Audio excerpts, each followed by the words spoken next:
എല്ലാവർക്കും നമസ്കാരം. Lab assistant പരീക്ഷയാണ് ഇന്ന് അല്ലേ? അപ്പോൾ അതിന് വേണ്ടിയിട്ട് നിങ്ങളെല്ലാവരും തയ്യാറെടുത്തുകൊണ്ടിരിക്കുകയായിരിക്കും. ഞാനിത് രാത്രി വൈകിയാണ് ഈ ക്ലാസ് എടുത്തുകൊണ്ടിരിക്കുന്നത്. അപ്പോൾ അതിൻ്റേതായിട്ടുള്ള ശബ്ദങ്ങളൊക്കെ ചിലപ്പോൾ പുറത്തുനിന്ന് കേൾക്കാം. അപ്പോൾ അതൊക്കെ നിങ്ങൾ ക്ഷമിക്കുക. അപ്പോൾ എല്ലാവരും നന്നായിട്ട് പഠിച്ചിട്ടുണ്ട് എന്ന് തന്നെയാണ് വിചാരിക്കുന്നത്. അപ്പോൾ ജസ്റ്റ് അവസാന ഘട്ടത്തിലൊരു റിവിഷൻ എന്നുള്ള നിലയ്ക്കാണ് ഞാൻ ഈ ക്ലാസ് എടുക്കുന്നത്.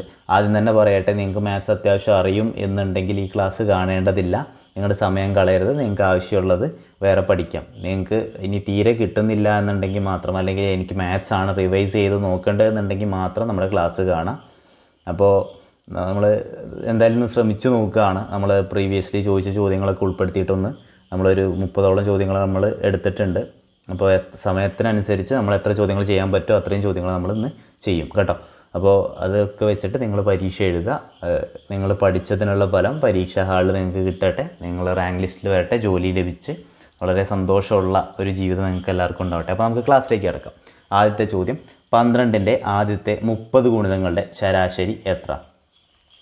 ഈ ചോദ്യം ഞാനിതിന് മുന്നേ ആവർത്തിച്ചിട്ടുള്ളതാണ്.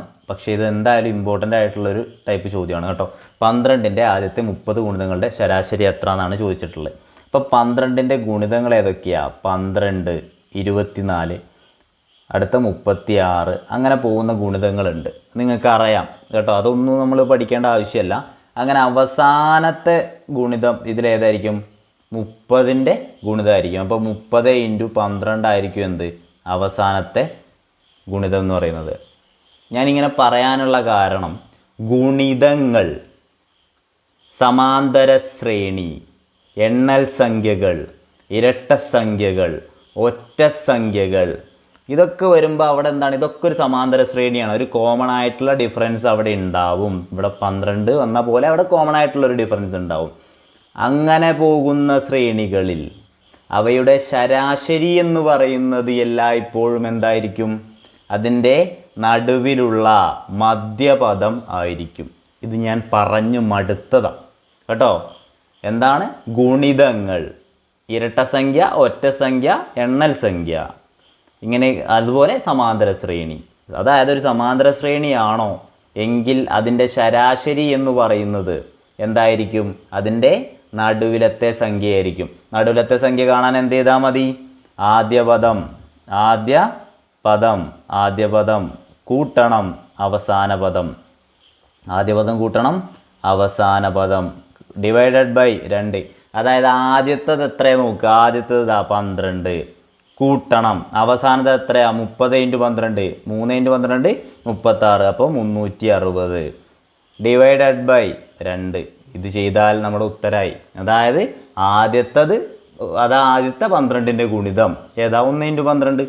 അവസാനത്തെ 12ൻ്റെ ഗുണിതം, അതായത് 30 ഗുണിതങ്ങളല്ലേ. അപ്പോൾ 30ാമത്തെ 12ൻ്റെ ഗുണിതം 30 × 12 അതെത്ര? 360. അപ്പോൾ ഇനി എന്ത് ചെയ്താൽ മതി? 360ഉം 12ഉം കൂട്ടുക, 372 ഡിവൈഡഡ് ബൈ 2. 372ൻ്റെ പകുതി എത്രയാ? 186 അല്ലേ? 186. അതാണ് നമ്മുടെ ശരാശരി. ഇനി നിങ്ങളോട് ചോദ്യം, 30 ഗുണിതങ്ങളുടെ ഒരു ശ്രേണിയുണ്ട് എങ്കിൽ അതിൻ്റെ മധ്യപദം ഏത് എന്നാണ് ചോദിച്ചതെങ്കിലോ? അത് 186 തന്നെയാണ്. പക്ഷെ നിങ്ങളിത് മനസ്സിലാക്കുക, ശരാശരിയാണ് PSC ചോദിക്കുകയുള്ളൂ. അതെങ്ങനെ കണ്ടുപിടിക്കണം? ഒരു ഗുണിതമോ, അതായത് എന്തൊക്കെയാണ്?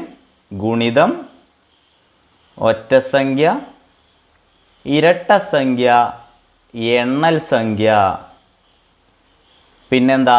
സമാന്തര ശ്രേണി. ഈ രീതിയിലൊക്കെ വന്നു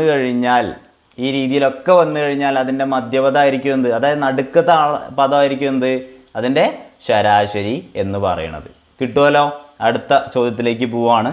അടുത്ത ചോദ്യം വേഗം പറയാം. 150 മീറ്റർ നീളമുള്ള ഒരു ട്രെയിൻ 450 മീറ്റർ നീളമുള്ള ഒരു പ്ലാറ്റ്ഫോം മറികടക്കാൻ 20 സെക്കൻഡ് എടുത്താൽ ട്രെയിനിൻ്റെ വേഗം എത്രയാണ്? ഞാൻ ട്രയാങ്കിൾ വരച്ചിട്ട് പഠിപ്പിച്ചിട്ടുണ്ടായിരുന്നു. എന്ത്? DST എന്ന് പറഞ്ഞിട്ട് പഠിച്ചിട്ടുണ്ടായിരുന്നു നമ്മൾ അല്ലേ? DST. ഇതിൽ D എന്താ? ഡിസ്റ്റൻസ്, S എന്താ? സ്പീഡ്, T എന്താ? ടൈം. നമുക്ക് വേണ്ടത് എന്താണ്? ട്രെയിനിൻ്റെ വേഗത, സ്പീഡാണ് വേണ്ടത്. സ്പീഡ് വേണ്ടപ്പോൾ നമ്മൾ എന്ത് ചെയ്താൽ? ഇതേ D ഇവിടെ ഉണ്ട്. അപ്പോൾ നമ്മൾ എഴുതുകയാണ് സ്പീഡ് സമം D മേലെ ഉണ്ട്, അതേപോലെ എഴുതി. ഇതാണ് ആ ബൈ T. സ്പീഡ് എത്രയാണ്? ദൂരം ബൈ സമയമാണ്. അപ്പോൾ നമ്മളിവിടെ നോക്കി സ്പീഡ് വേഗത നമ്മൾ നോക്കുകയാണ്. വേഗത സമം എന്താണ്? ദൂരം ബൈ സമയം. ഇവിടെ നോക്കിയപ്പോൾ ദൂരം എന്ന് പറഞ്ഞിട്ട് 2 ദൂരങ്ങൾ തന്നിട്ടുണ്ട്. ട്രെയിനിൻ്റെ നീളം അതുപോലെ പ്ലാറ്റ്ഫോമിൻ്റെ നീളം. ഞാൻ എല്ലായ്പ്പോഴും പറയുന്നു, ദൂരങ്ങൾ തരുമ്പോൾ ഒന്നും നോക്കണ്ട, അത് രണ്ടും കൂട്ടിയാൽ മതി. ദൂരമാണെങ്കിൽ അല്ലെങ്കിൽ നീളമാണെങ്കിൽ ഒന്നും നോക്കണ്ട, അത് രണ്ടും നേരെ കൂട്ടുക. ഡിവൈഡഡ് ബൈ എത്രയാണ് സമയം? 20 സെക്കൻഡ്. 150ഉം 450ഉം കൂട്ടിയാൽ എത്ര കിട്ടുക? 500 600 അല്ലേ? Divided by 20. ഈ പൂജ്യവും വെട്ടിപ്പോയി. 60/2 30. 30 എന്താ? മീറ്റർ പെർ സെക്കൻഡ് ആണ്. കാരണം മേലെയുള്ള 150 മീറ്ററും 450 മീറ്ററും, അപ്പോൾ മേലെയുള്ളത് മീറ്റർ, താഴെയുള്ളത് 20 സെക്കൻഡ്, 30 മീറ്റർ പെർ സെക്കൻഡ്. അങ്ങനെയാണ് നമുക്ക് കിട്ടണത്. ഇനി നമ്മുടെ ഉത്തരത്തിൽ കിലോമീറ്റർ പെർ ഹവറിലാണ് തന്നതെങ്കിൽ, നമുക്ക് തന്നതെങ്കിൽ എന്ത് ചെയ്താൽ മതി? ഈ മീറ്റർ പെർ സെക്കൻഡിൽ കണ്ടുപിടിച്ച 30 മീറ്റർ പെർ സെക്കൻഡിനെ എന്തുകൊണ്ട് ഗുണിച്ചാൽ മതി? 18/5 കൊണ്ട് ഗുണിച്ചാൽ നമുക്കിത് എന്തായി? കിലോമീറ്റർ പെർ ഹവറിലേക്ക് മാറും. അപ്പോൾ 5ഉം 30ഉം വെട്ടിയാൽ 6. അപ്പോൾ 18 × 6. 18 × 6 എത്രയാ? 18 × 6 പെട്ടെന്ന് ഗുണിക്കാനൊന്നും കിട്ടിയില്ലെങ്കിൽ നമുക്ക് 18 × 5 ഗുണിക്കുക. 18 × 5 പറഞ്ഞാൽ 90. പിന്നെ ഒരു 18ഉം കൂടി. 90ഉം 18ഉം 108 കിലോമീറ്റർ പെർ ഹവർ. വളരെ സിമ്പിളായിട്ട് ഉത്തരത്തിലേക്ക് എത്താം. ആകെ പഠിക്കാനൊന്നുമില്ല, അതൊക്കെ പറഞ്ഞു മടുത്തതാണ് കേട്ടോ. ഇക്വേഷൻ മാത്രം ഓർക്കുക. സ്പീഡ് എന്ന് പറഞ്ഞാൽ ദൂരം ബൈ സമയം. സ്പീഡ് എന്ന് പറഞ്ഞാൽ ദൂരം ബൈ സമയം. വേഗത എന്ന് പറഞ്ഞാൽ ദൂരം ബൈ സമയം. ദൂരം എന്ന് ചോദിച്ചു കഴിഞ്ഞാലോ? ദൂരം എന്ന് പറഞ്ഞാൽ നീളമാണ്. നീളം എന്ന് പറഞ്ഞാലോ? നീളം എല്ലായ്പ്പോഴും എല്ലാ നീളങ്ങളും കൂട്ടിക്കോ. അപ്പോൾ എന്താണ്? ട്രെയിനിൻ്റെ നീളം പ്ലാറ്റ്ഫോമിൻ്റെ നീളം കൂട്ടുക. ഇനിയിപ്പോൾ ട്രെയിനിൻ്റെ നീളം തുരങ്കത്തിൻ്റെ നീളമാണെന്ന് വെച്ചാൽ അത് കൂട്ടുക. ട്രെയിനിൻ്റെ നീളവും പാലത്തിൻ്റെ നീളമാണെങ്കിൽ അത് രണ്ടും കൂട്ടുക. ഓക്കെ. അപ്പോൾ അതേപോലെ ഇതാകുന്ന 2 ട്രെയിനുകളാണ് തരുന്നത് വെച്ചാൽ ദൂരം കാണാൻ എപ്പോഴും എന്ത് ചെയ്താൽ മതി? ആ 2 ട്രെയിനുകളുടെ ദൂരങ്ങൾ കൂട്ടിയാൽ മതി. സ്പീഡ് മാത്രമാണ് എന്ത്? റിലേറ്റീവ് സ്പീഡ് വരുന്നത്. റിലേറ്റീവ് സ്പീഡ് വരുന്നത്. ഓപ്പോസിറ്റ് ഡയറക്ഷനിലാണ് വരുന്നുണ്ടെങ്കിൽ നിങ്ങൾ തന്നെ ആലോചിച്ചാൽ മതി. ഓപ്പോസിറ്റ് ഡയറക്ഷനിൽ 2 ട്രെയിനുകൾ വരികയാണ്. അപ്പോൾ വേഗത എത്രയായിരിക്കും? റിലേറ്റീവ് സ്പീഡ് എത്രയായിരിക്കും? ഓപ്പോസിറ്റ് ആകുമ്പോൾ നിങ്ങൾ വണ്ടിയിൽ ഇരിക്കുന്ന മാതിരി ആലോചിക്കുക, ഒരു ട്രെയിനിൽ ഇരിക്കുന്ന മാതിരി ആലോചിക്കുക. അപ്പോൾ എന്ത് ചെയ്യും? 2 ട്രെയിനുകൾ ഓപ്പോസിറ്റ് ഡയറക്ഷനിൽ പോകുമ്പോൾ അല്ലെങ്കിൽ 2 ബസ്സുകൾ പോകുമ്പോൾ തന്നെ എന്താണ്? സ്പീഡ് കൂടുതലുള്ള മാതിരിയാണ് നമുക്ക് തോന്നുക. അപ്പോൾ അത് കൂട്ടണം. അപ്പോൾ ഒരേ ദിശയിൽ പോവുകയാണെങ്കിലോ സമാന്തരമായിട്ട് പോയിക്കൊണ്ടിരിക്കുകയാണെന്നുണ്ടെങ്കിലോ എന്ത് ചെയ്യണം? സ്പീഡ് കുറയ്ക്കണം. ആ കാര്യങ്ങൾ ജസ്റ്റ് ഓർത്ത് വയ്ക്കുക. ബാക്കി ഒന്നിനും മാറ്റമില്ല. ഇക്വേഷൻ എല്ലായ്പ്പോഴും ഇത് തന്നെ. ഇക്വേഷൻ എപ്പോഴും എന്താണ്? വേഗത സമം ദൂരം ബൈ സമയം. ഓക്കെ ആണല്ലോ. അതിൻ്റെ ഒപ്പം തന്നെ ഓർക്കേണ്ടത് എന്താണ്? കിലോമീറ്റർ പെർ ഹവറിലേക്ക് മാറ്റാൻ നിങ്ങൾ മറക്കരുത്. എന്ത് ചെയ്യണം? കിലോമീറ്റർ പെർ ഹവറിലേക്ക് മാറ്റാൻ മീറ്റർ പെർ സെക്കൻഡിനെ കിലോമീറ്റർ പെർ ഹവർ ആക്കാൻ എന്ത് ചെയ്താൽ മതി? അതിനെ 18/5 കൊണ്ട് ഗുണിച്ചാൽ മതി. അതേപോലെ തിരിച്ചും കിലോമീറ്റർ പെർ ഹവറിനെ മീറ്റർ പെർ സെക്കൻഡ് ആക്കാൻ എന്ത് ചെയ്താൽ മതി? അതിനെ 5/18 കൊണ്ട് ഗുണിച്ചാൽ മതി. ഇതൊന്നും മറക്കല്ലേ. അടുത്ത ചോദ്യത്തിലേക്ക് പോവാണ്. അടുത്ത ചോദ്യം നോക്കാം. ആകെ 18 ആളുകളുള്ള ഒരു ക്യൂവിൽ ചാരുത മുൻപിൽ നിന്ന് 7ാമത്തെ ആളും ആദിത്യ പുറകിൽ നിന്ന് 14ാമത്തെ ആളുമാണ് എങ്കിൽ അവർക്കിടയിൽ എത്ര ആളുകളുണ്ട് എന്നാണ് ചോദ്യം. വളരെ നല്ലൊരു ചോദ്യമാണ്. വരിയും നിരയും എന്നിട്ടുള്ള ടോപ്പിക്കിൽ ഏറ്റവും ബുദ്ധിമുട്ടേറിയ കൺഫ്യൂസിങ് ആയിട്ടുള്ള ഒരു ചോദ്യം കൂടിയാണ്. ഇതിന് നിങ്ങൾക്ക് നിങ്ങളുടേതായിട്ടുള്ള രീതികൾ ഉണ്ടായിരിക്കും. എക്സാമിന് തൊട്ട് മുമ്പായതുകൊണ്ട് നിങ്ങൾ ആ രീതി ഫോളോ ചെയ്താൽ മതിയാകും. അതുകൊണ്ട് തന്നെ നിങ്ങൾക്ക് വേണമെന്നുണ്ടെങ്കിൽ ഇത് സ്കിപ്പ് ചെയ്തിട്ട് അടുത്ത ക്വസ്റ്റ്യനിലേക്ക് പോവാം. അല്ലാത്തവരിവിടെ ശ്രദ്ധിക്കുക. നിങ്ങൾക്കിത് പഠിച്ചേ പറ്റൂ എന്നാണെന്നുണ്ടെങ്കിൽ നിങ്ങൾ ശ്രദ്ധിക്കുക, മനസ്സിലാക്കാൻ ശ്രമിക്കണം. അല്ലാതെ നടക്കില്ല കേട്ടോ. ഇങ്ങനെ ഒരു ചോദ്യം വന്നു കഴിഞ്ഞാൽ നമ്മൾ ആദ്യം ചെയ്യേണ്ടത് ഇതിലെ ചോദ്യം കാര്യമായിട്ടൊന്ന് മനസ്സിലാക്കുക. ഇതിൻ്റെ കീവേഡ് ആകെ 18 ആളുകളുള്ള ഒരു ക്യൂ. ആകെ ആളുകളുടെ എണ്ണം 18. ചാരുത മുൻപിൽ നിന്ന് 7ാമത്. എപ്പോഴും ഇതിൻ്റെ ഒരു ഐഡിയ എന്ന് പറയുന്നത് എങ്ങനെയായിരിക്കും? ആകെ ആളുകളുടെ എണ്ണം തരും, അതിനുശേഷം മുൻപിൽ നിന്നുള്ള ഒരാളുടെ സ്ഥാനം എത്രയാണെന്ന് തരും, അതിനുശേഷം പുറകിൽ നിന്നുള്ള ഒരാളുടെ സ്ഥാനം എത്രയാണെന്ന് തരും. എന്നിട്ട് അവരുടെ ഇടയിൽ എത്ര പേരുണ്ട് എന്നാണ് ചോദിക്കുക. അപ്പോൾ നോക്കിക്കോ, ആകെ ടോട്ടൽ എത്ര ആളുകളുണ്ട്? 18 ആളുകളാണുള്ളത്. ഞാൻ പറയുന്ന മാതിരി തന്നെ ശ്രദ്ധിക്കണേ. ടോട്ടൽ എത്ര പേരുണ്ട്? 18 പേര്. ഇനി നമ്മൾ എന്ത് ചെയ്യാന്നറിയോ? മുൻപിൽ നിന്നും പുറകിൽ നിന്നും ഇല്ലേ, അതിന് ഞാൻ A+B എന്ന് എഴുതുകയാണ്. ഈ മുൻപിൽ നിന്നും പുറകിൽ നിന്നുള്ള ആളുകളില്ലേ, അവരെ രണ്ടുപേരെയും കൂട്ടുക, അതായത് അവരുടെ സ്ഥാനങ്ങളെ കൂട്ടുക. 7 + 14, അത് രണ്ട് സ്ഥാനങ്ങളും കൂടി കൂട്ടുക. 7 + 14, 7 + 14 എത്രയാ? 21 അല്ലേ? 7ഉം 14ഉം കൂട്ടിയാൽ 21.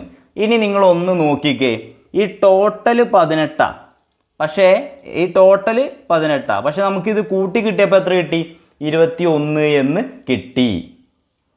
പലരും ചെയ്യുന്ന മിസ്റ്റേക്ക് എന്ന് പറയുന്നത് ഈ 21ൽ നിന്ന് 18 കുറച്ച് ഉത്തരം 3 എന്ന് പറഞ്ഞെഴുതും. ഈ എ ഓപ്ഷൻ എന്ന് വരുന്നത് 3 തന്നെ ആയിരിക്കും. എ ഓപ്ഷൻ 3 തന്നെ ആയിരിക്കും. നിങ്ങൾ ശ്രദ്ധിക്കുക, ഒറ്റ കാര്യം നിങ്ങളിവിടെ ശ്രദ്ധിച്ചാൽ മതി. ടോട്ടലിനേക്കാൾ കൂടുതലാണോ ഈ മുൻപിൽ നിന്നും പുറകിൽ നിന്നുമുള്ള സ്ഥാനങ്ങൾ തമ്മിൽ കൂട്ടിയത് നോക്കുക. അങ്ങനെയാണ് എങ്കിൽ ഇവയുടെ വ്യത്യാസം എടുക്കുക. ഇതിൻ്റെ വ്യത്യാസം എത്ര? 21 കുറയ്ക്കണം 18, 3. അതിൽ നിന്ന് ഇവരുടെ രണ്ടുപേരുടെയും സ്ഥാനങ്ങൾ, അതായത് രണ്ടാളുടെ ഓരോരോ സ്ഥാനം, അപ്പോൾ 2 കുറയ്ക്കുക, ഉത്തരം 1. ഇതിൻ്റെ ഉത്തരം 1 ആയിരിക്കും. കൺഫ്യൂസിങ് ആണ്, ശ്രദ്ധിച്ചു കേട്ടോ. ഒരു തവണ കൂടി പറയാം. ആദ്യം ഇങ്ങനെ ഒരു ചോദ്യം വരുമ്പോൾ നമ്മൾ മനസ്സിലാക്കുക, ആകെ ആളുകളുടെ എണ്ണം ആദ്യം തരും, എന്നിട്ട് മുൻപിൽ നിന്നുള്ള ഒരാളുടെ തുക തരും, അതുപോലെ പുറകിൽ നിന്നുള്ള ഒരാളുടെയും സ്ഥാനം തരും. അപ്പോൾ നമ്മൾ ആദ്യം ടോട്ടൽ എത്രയാണെന്ന് നോക്കുക. ടോട്ടൽ എത്ര പേരാ? 18 പേരുണ്ട്. അപ്പോൾ നമ്മൾ എന്ത് ചെയ്യും? മുൻപിൽ നിന്നുള്ള സ്ഥാനവും പുറകിൽ നിന്നുള്ള സ്ഥാനം തമ്മിൽ കൂട്ടുക. ഞാനത് മനസ്സിലാക്കാൻ വേണ്ടിയിട്ട് എഴുതുന്നതാണത്. അപ്പോൾ മുൻപിൽ നിന്ന് എത്രയാണ് സ്ഥാനം? 7, പുറകിൽ നിന്ന് എത്രയാണ് സ്ഥാനം? 14. ഇത് രണ്ടും കൂട്ടിയാൽ 21. അപ്പോൾ ഇത് എത്രയാണ് ടോട്ടൽ? 21. ഈ 18 ആണോ 21 ആണോ വലുത്? അതായത് ടോട്ടൽ ആകെ ആളുകളുടെ എണ്ണം 18 ആണ്. അതിനേക്കാൾ കൂടുതലാണ് എന്ത് കിട്ടിയത് നമുക്ക്? ഈ മുൻപിൽ നിന്നും പുറകിൽ നിന്നുള്ള സ്ഥാനങ്ങൾ കൂട്ടിയത്. അപ്പോൾ നമ്മൾ എന്താ ചെയ്യണമെന്ന് പറഞ്ഞതുള്ളത്? അതായത് ഇതെങ്ങനെ വന്നേക്കണേ? ഇത് ഇങ്ങനെ വന്നേക്കണേ. അങ്ങനെ വരുന്ന കേസുകളിൽ നമ്മൾ എന്ത് ചെയ്യുക? ഇതിൻ്റെ വ്യത്യാസം എടുക്കുക. രണ്ടാണെങ്കിലും വ്യത്യാസം എടുക്കുക. 21 18 കുറയ്ക്കുക എത്രയാ? 3. എന്നിട്ട് ഇതിൽ നിന്ന് 2 കുറയ്ക്കുക. ഈ 2 എന്ന് പറയുന്നത് ഇവർ പരസ്പരം നിൽക്കുന്ന സ്ഥാനങ്ങളാണ്. ആ ഒരു 2 പേരുടെ സ്ഥാനങ്ങളും കൂടി ഇതിൽ നിന്ന് കുറയ്ക്കണം. അപ്പോൾ നമ്മുടെ ഉത്തരം 1 എന്ന് കിട്ടും. ഓക്കെ ആണല്ലോ? ഇതേ ഒരു മോഡൽ ചോദ്യം കൂടിയും പറയാം. അപ്പോൾ ചോദ്യം ഞാൻ ജസ്റ്റ് ഒന്ന് പറയാം.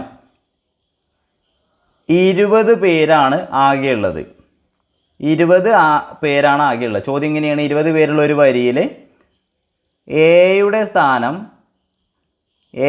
സ്ഥാനം മുൻപിൽ നിന്ന്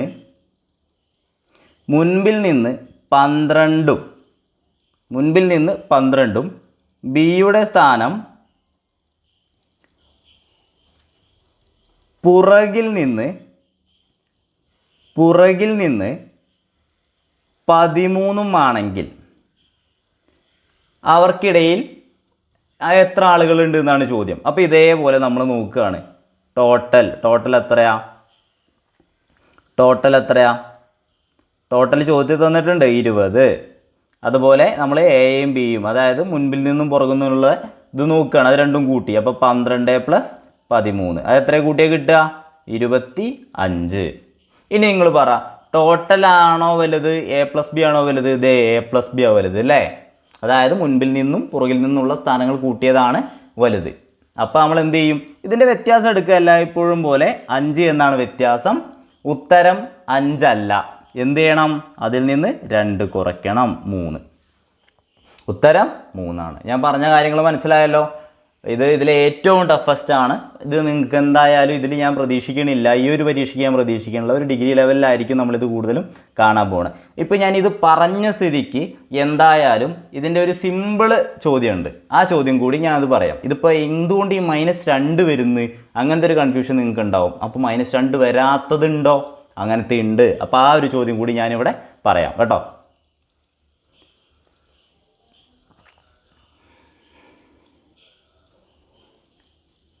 ഓക്കെ, ഒരു ചോദ്യം നോക്കിക്കോ.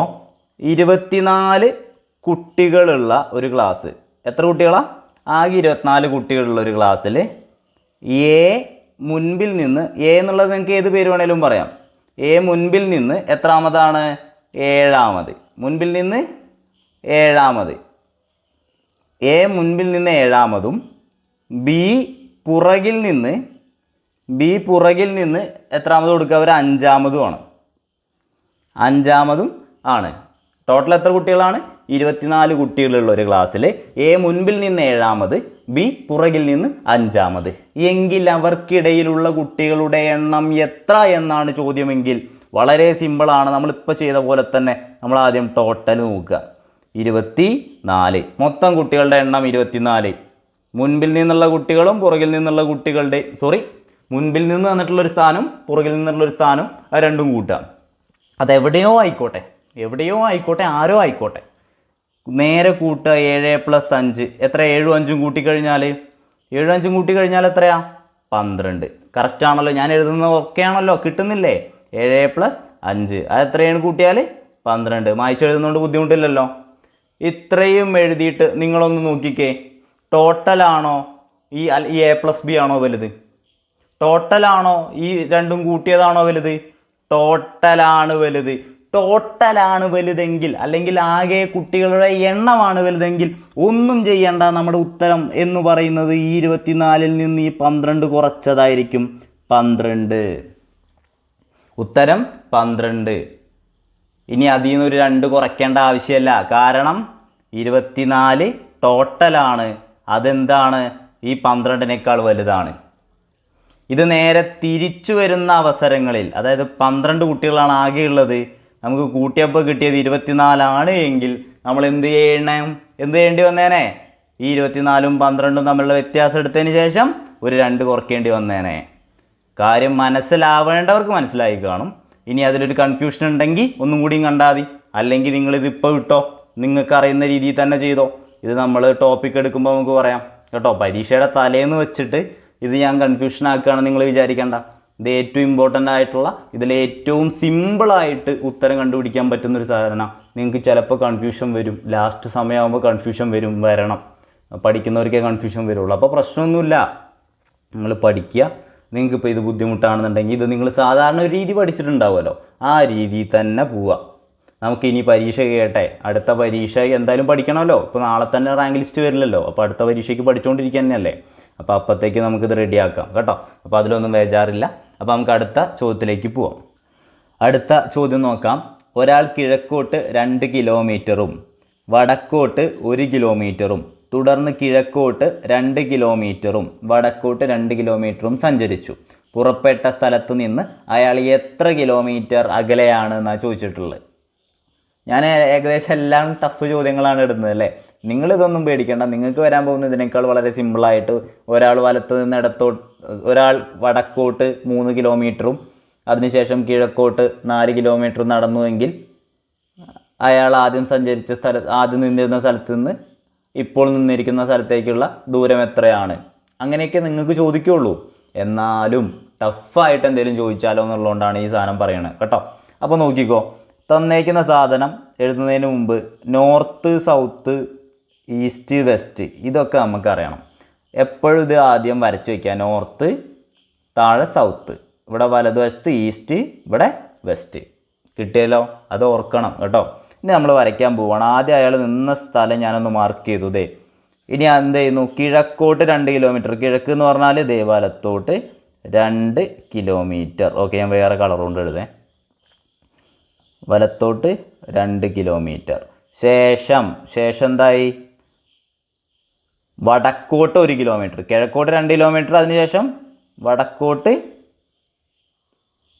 1 കിലോമീറ്റർ. ഇതൊക്കെ ഇങ്ങനെ എഴുതിയ നിങ്ങൾക്ക് കൺഫ്യൂഷൻ ആവുന്നുണ്ടോ? വടക്കോട്ട് 1 കിലോമീറ്റർ. ഇനി അവിടെ നിന്ന് എന്ത് ചെയ്യണം? കളർ മാറ്റി എഴുതാം. 1 കിലോമീറ്റർ. ഇനി ഇവിടെ നിന്ന് വീണ്ടും എന്താണ്? കിഴക്കോട്ട് 2 കിലോമീറ്റർ.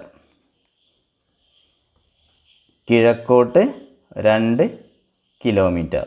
കഴിഞ്ഞില്ല അല്ലേ? കഴിഞ്ഞില്ല. എന്താ ഇനിയും പറഞ്ഞിട്ടുണ്ട്? എന്ത്? വടക്കോട്ടൊരു 2 കിലോമീറ്റർ കൂടി പറഞ്ഞിട്ടുണ്ട്. വടക്കോട്ടൊരു 2 കിലോമീറ്റർ കൂടി പറഞ്ഞിട്ടുണ്ട്. ഇങ്ങനെ തന്നു കഴിഞ്ഞിട്ട് ഈ 2 പോയിൻ്റ്, ഈ പോയിൻറ്റും തമ്മിലുള്ള ദൂരമാണ് ചോദിച്ചിട്ടുള്ളത്.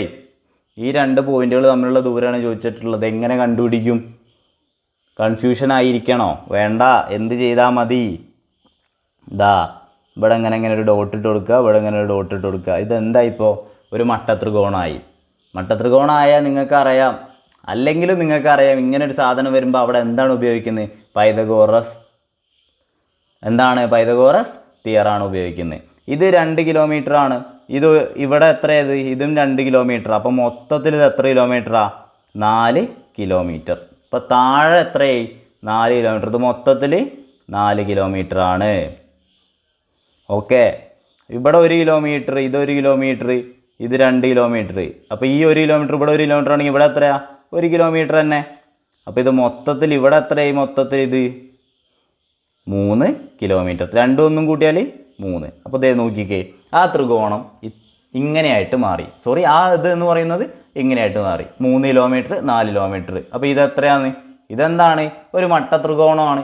മട്ടത്രികോണമാണെങ്കിൽ ഞാൻ പറഞ്ഞിട്ടുണ്ട് പൈതഗോറസ് ത്രയങ്ങൾ ഏതൊക്കെയാണെന്ന് ചോദിച്ചു കഴിഞ്ഞാൽ കാണാതെ പഠിക്കാൻ പറഞ്ഞിട്ടുണ്ട് ഇല്ലേ?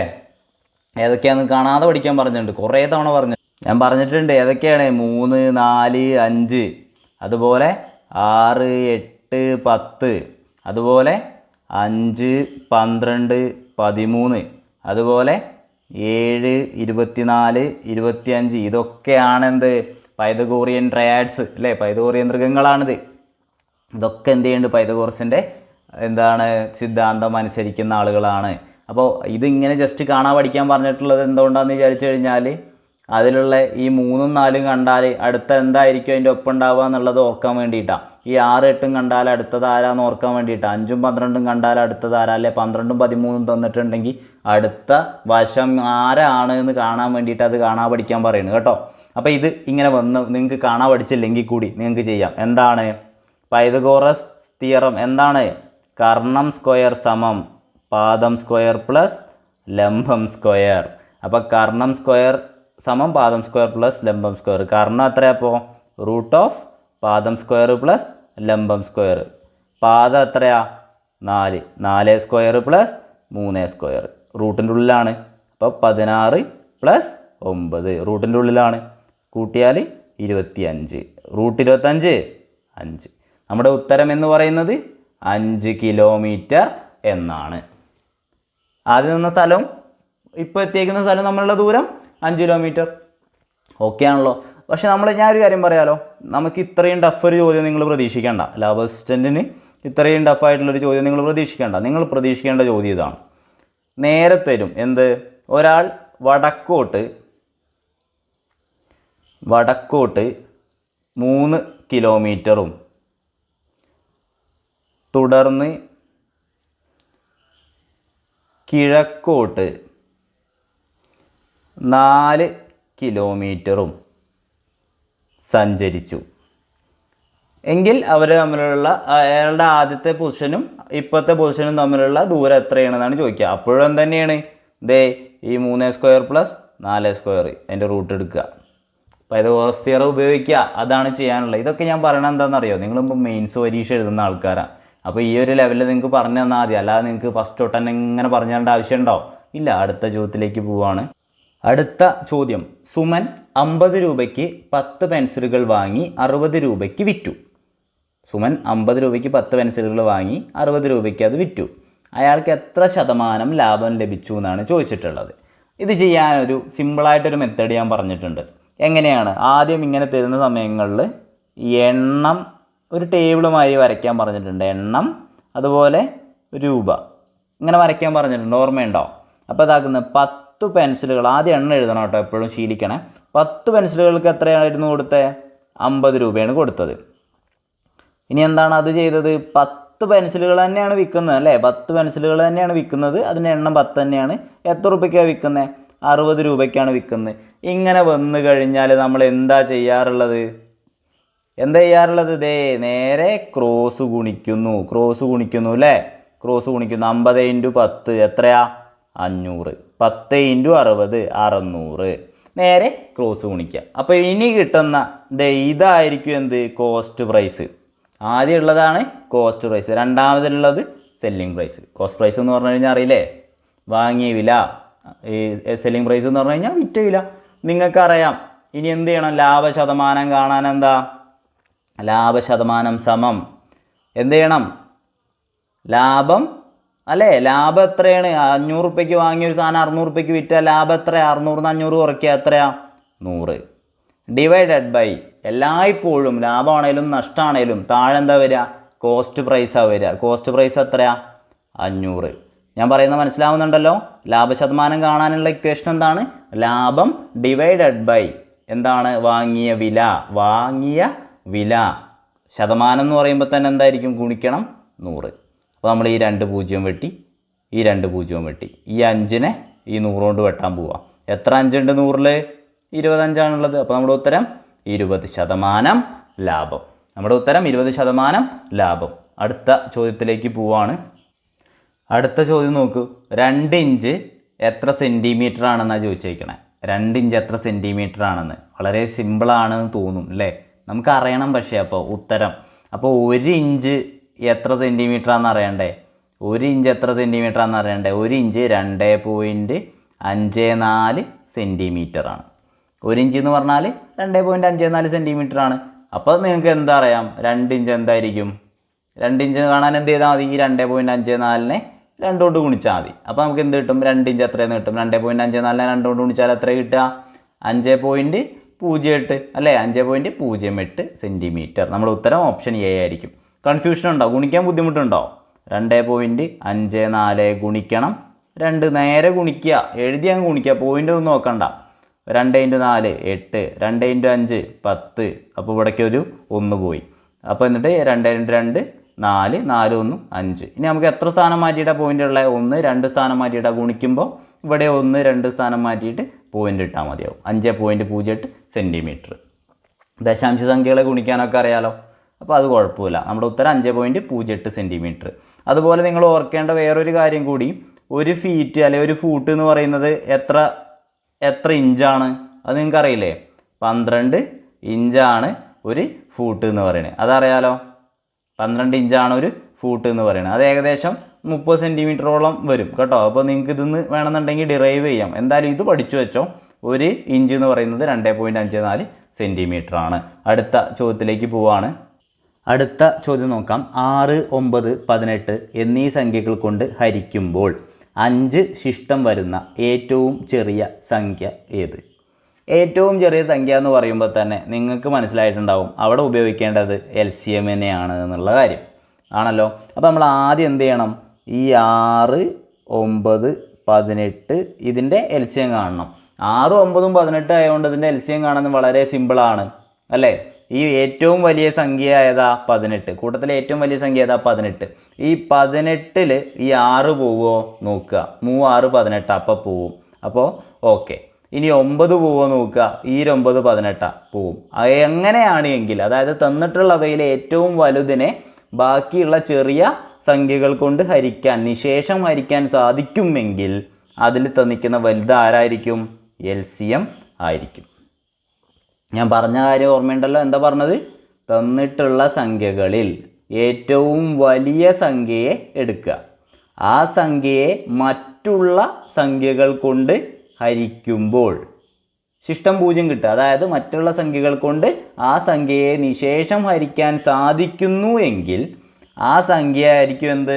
LCM. ഇനിയിപ്പോൾ ഇങ്ങനെ കിട്ടുന്നില്ലാത്തവരെന്ത് ചെയ്യുക? 6 9 18 കൊടുക്കുക, അതിൻ്റെ LCM കാണാം. അപ്പോൾ 2 കൊണ്ട് ചെയ്യാം. 2 കൊണ്ട് ചെയ്താൽ 3, ഇവിടെ 9 തന്നെ, ഇവിടെ 9 തന്നെ.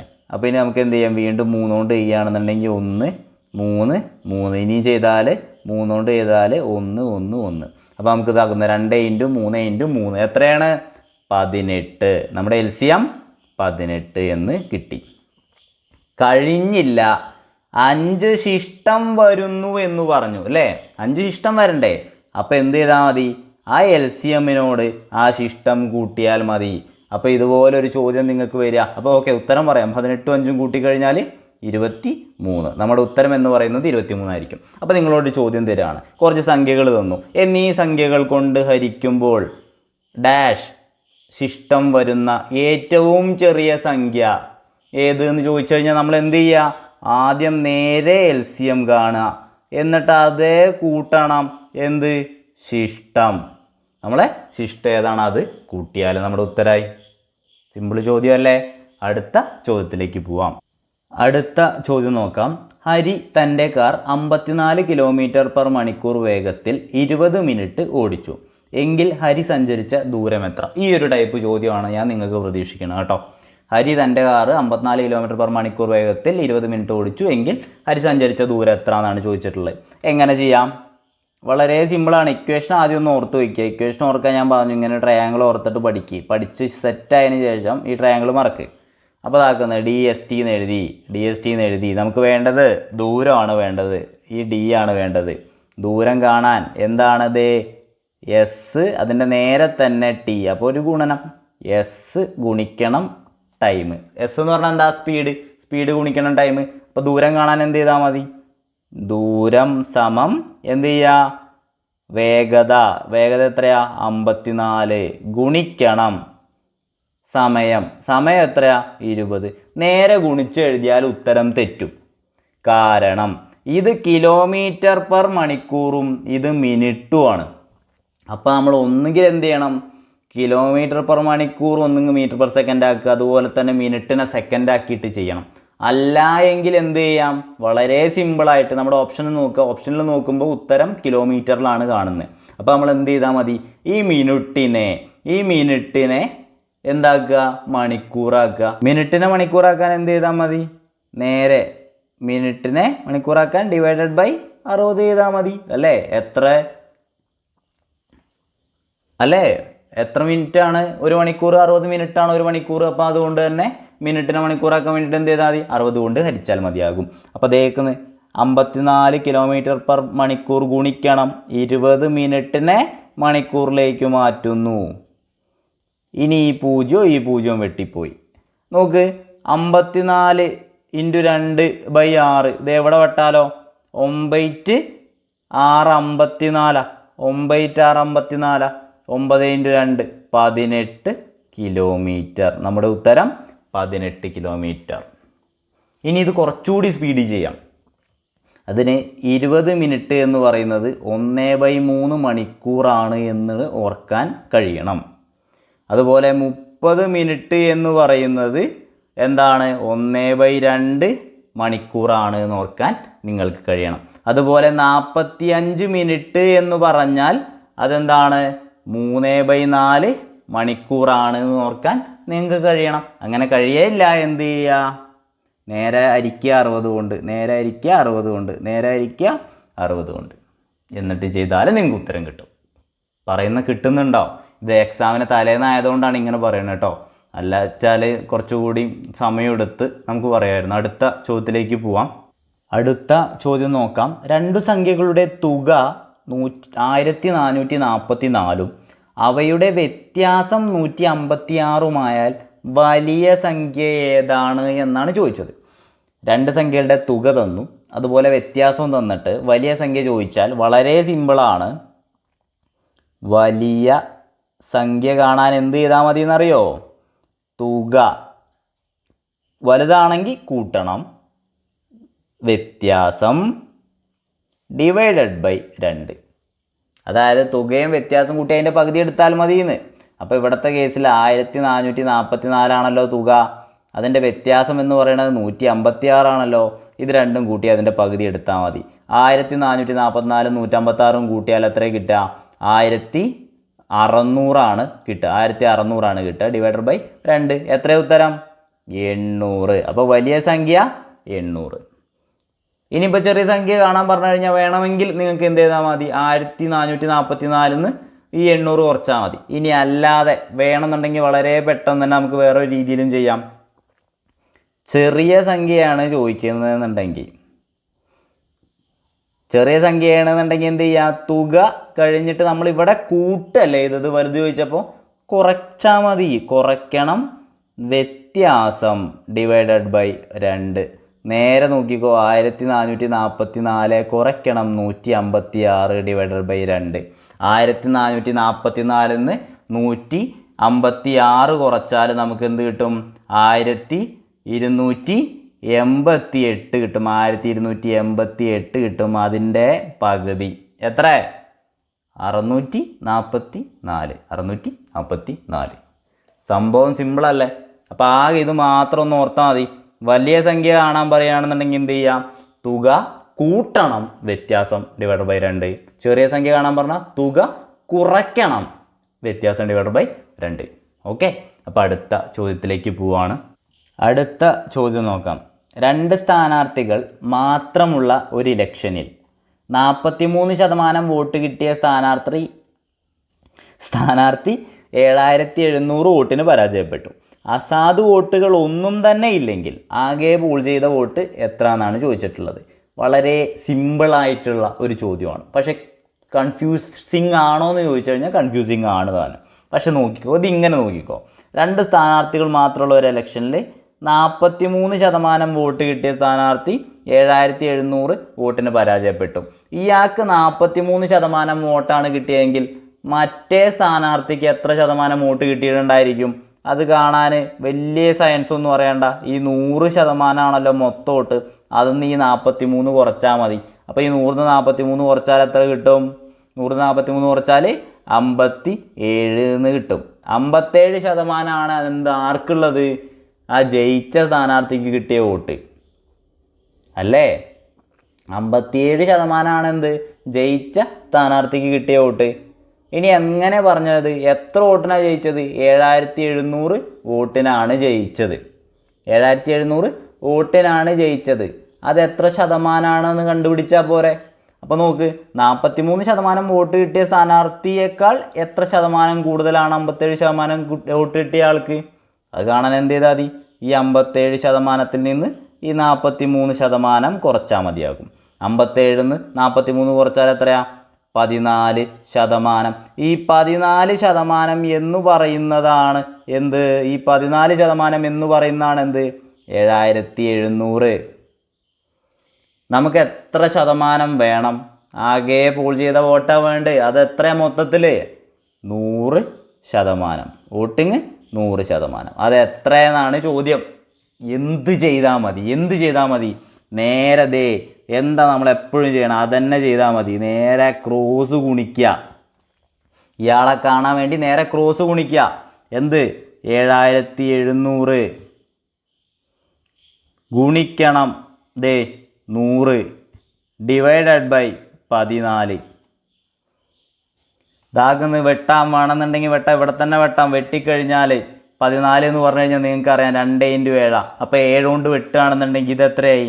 1100. ഇവിടെ 2 ഇനിയും വെട്ടാം. അപ്പോൾ ഇത് എത്രയായി? 550 × 100. 550 × 100 ഗുണിക്കാനൊക്കെ ബുദ്ധിമുട്ടുണ്ടാവും. ഈ 2 0 കൂടി ഇട്ട് കൊടുത്താൽ മതി. എത്ര? 55000 വോട്ടുകളാണ് അവിടെ മൊത്തത്തിലുള്ളത്.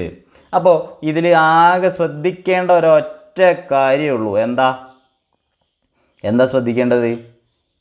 മൊത്തം 43% വോട്ടുകളാണ് തോറ്റ സ്ഥാനാർത്ഥിക്ക് ലഭിച്ചത്. അപ്പോൾ ജയിച്ച ആൾക്ക് എത്ര ശതമാനം വോട്ട് കിട്ടിയിട്ടുണ്ടെന്ന് കാണണം.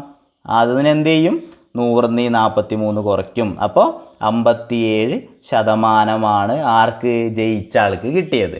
അപ്പോൾ 7700 വോട്ടിന് വിജയിച്ചു അല്ലെങ്കിൽ പരാജയപ്പെട്ടു എന്ന് പറയുമ്പോൾ ഈ 57-ഉം 43-ഉം തമ്മിലുള്ള വ്യത്യാസമാണെന്ത്? 7700. 57-ഉം 43-ഉം തമ്മിലുള്ള വ്യത്യാസം 14%. അതാണെന്ത്? 7700. ഇനി എങ്കിൽ പറ, നമുക്ക് മൊത്തം വോട്ട് ചെയ്തത് എത്രയാ? 100% ആയിരിക്കില്ലേ? കാരണം അവിടെ അസാധു വോട്ടുകളൊന്നും തന്നെ ഇല്ല എന്ന് പറയുന്നുണ്ട്. അപ്പം 100% എത്രയാണെന്ന് കണ്ടുപിടിച്ചാൽ പോരെ. 14% 7700 എങ്കിൽ ആ സംഖ്യയുടെ 100% എത്ര എന്നുള്ള രീതിയിലേക്ക് ആ ചോദ്യം മാറി. ഇത്രയും വന്നു കഴിഞ്ഞാൽ നിങ്ങൾക്കറിയാം എന്താണ് നമ്മൾ സാധാരണ ചെയ്യാറുള്ളത്? ക്രോസ് മൾട്ടിപ്ലൈ ചെയ്യും. അപ്പോൾ നമ്മൾ ക്രോസ് മൾട്ടിപ്ലൈ ചെയ്തു. 7700 ഗുണിക്കണം 100 ഡിവൈഡഡ് ബൈ 14. അതങ്ങ് ചെയ്താൽ നമ്മുടെ ഉത്തരമായിട്ട് മാറി. ഇത് ചെയ്യാം അല്ലേ? ഇത് വെട്ടി നമ്മൾ എത്ര? 550 എന്ന് എഴുതി. 550-ഉം 2 0 55,000. സിമ്പിൾ ചോദ്യമാണ് കേട്ടോ. നമ്മളൊന്ന് ജസ്റ്റ് ഒന്ന് ആലോചിച്ചാൽ ഉത്തരം കിട്ടും. അടുത്ത ചോദ്യത്തിലേക്ക് പോവാണ്. ഇപ്പോൾ കുറേ നേരമായിട്ട് ബുദ്ധിമുട്ടുള്ള ചോദ്യങ്ങളായിരുന്നു അല്ലേ? ഇനിയിപ്പോൾ കുറച്ച് സിമ്പിൾ ചോദ്യങ്ങൾ നോക്കാം. ഒരു ക്ലോക്കിലെ സമയം 9:30 ആകുമ്പോൾ മണിക്കൂർ സൂചിയും മിനിറ്റ് സൂചിയും തമ്മിലുള്ള കോണളവ് എത്ര? സമയം കളയാനില്ല. ഇതെന്താ? H ആണ് അല്ലേ? മണിക്കൂർ സൂചി. ഇതെന്താ? മിനിറ്റ് സൂചിയാണ്. അറിയാലോ. ഇക്വേഷൻ എന്താ? 30H -11/2 m. മറക്കില്ലല്ലോ, മറക്കരുത്. അപ്പോൾ നോക്കിക്കേ, 30 × h എത്രയാ 9 -11/2 × m എത്രയാ 30. 3 9 27, 270 കുറയ്ക്കണം. ഈ 2ഉം 30ഉം വെട്ടിയില്ലേ 15. 11 × 15 എത്രയാ? 11 × 15 എത്ര? എന്താ ചെയ്യേണ്ടേ? ഒരു സംഖ്യേനെ 11 കൊണ്ട് ഗുണിക്കാൻ പറഞ്ഞാൽ നമ്മൾ എന്ത് ചെയ്താൽ മതി? ആ സംഖ്യേൻ്റെ ഇത് രണ്ടും കൂട്ടുക, 1ഉം 5ഉം കൂട്ടുക, എത്രയാ 6. അത് നടുക്ക് എഴുതുക. ഈ സംഖ്യകൾ അതേപോലെ എടുത്ത് എഴുതുക.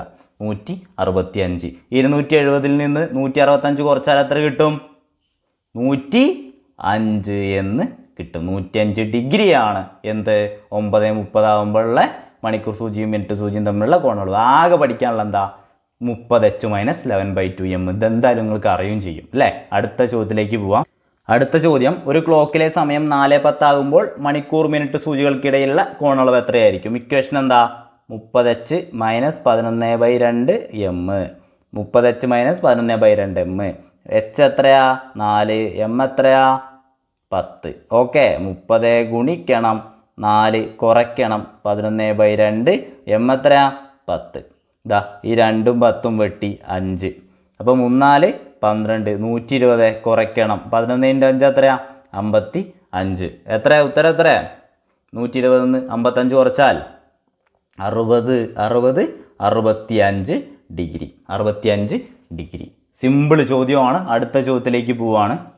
ഈ ചോദ്യമൊക്കെ ചോദിച്ച ചോദ്യമാട്ടോ. ഈ ചോദ്യമൊക്കെ ചോദിച്ച ചോദ്യമാണ്.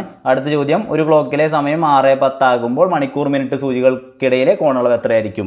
എത്രയായിരിക്കും എന്ന് നിങ്ങൾ ഉത്തരം കമൻറ്റ് ചെയ്യുക. ഇതിലൊന്നും സമയം കളയാനില്ല. അടുത്ത ചോദ്യത്തിലേക്ക് പോവുകയാണ്.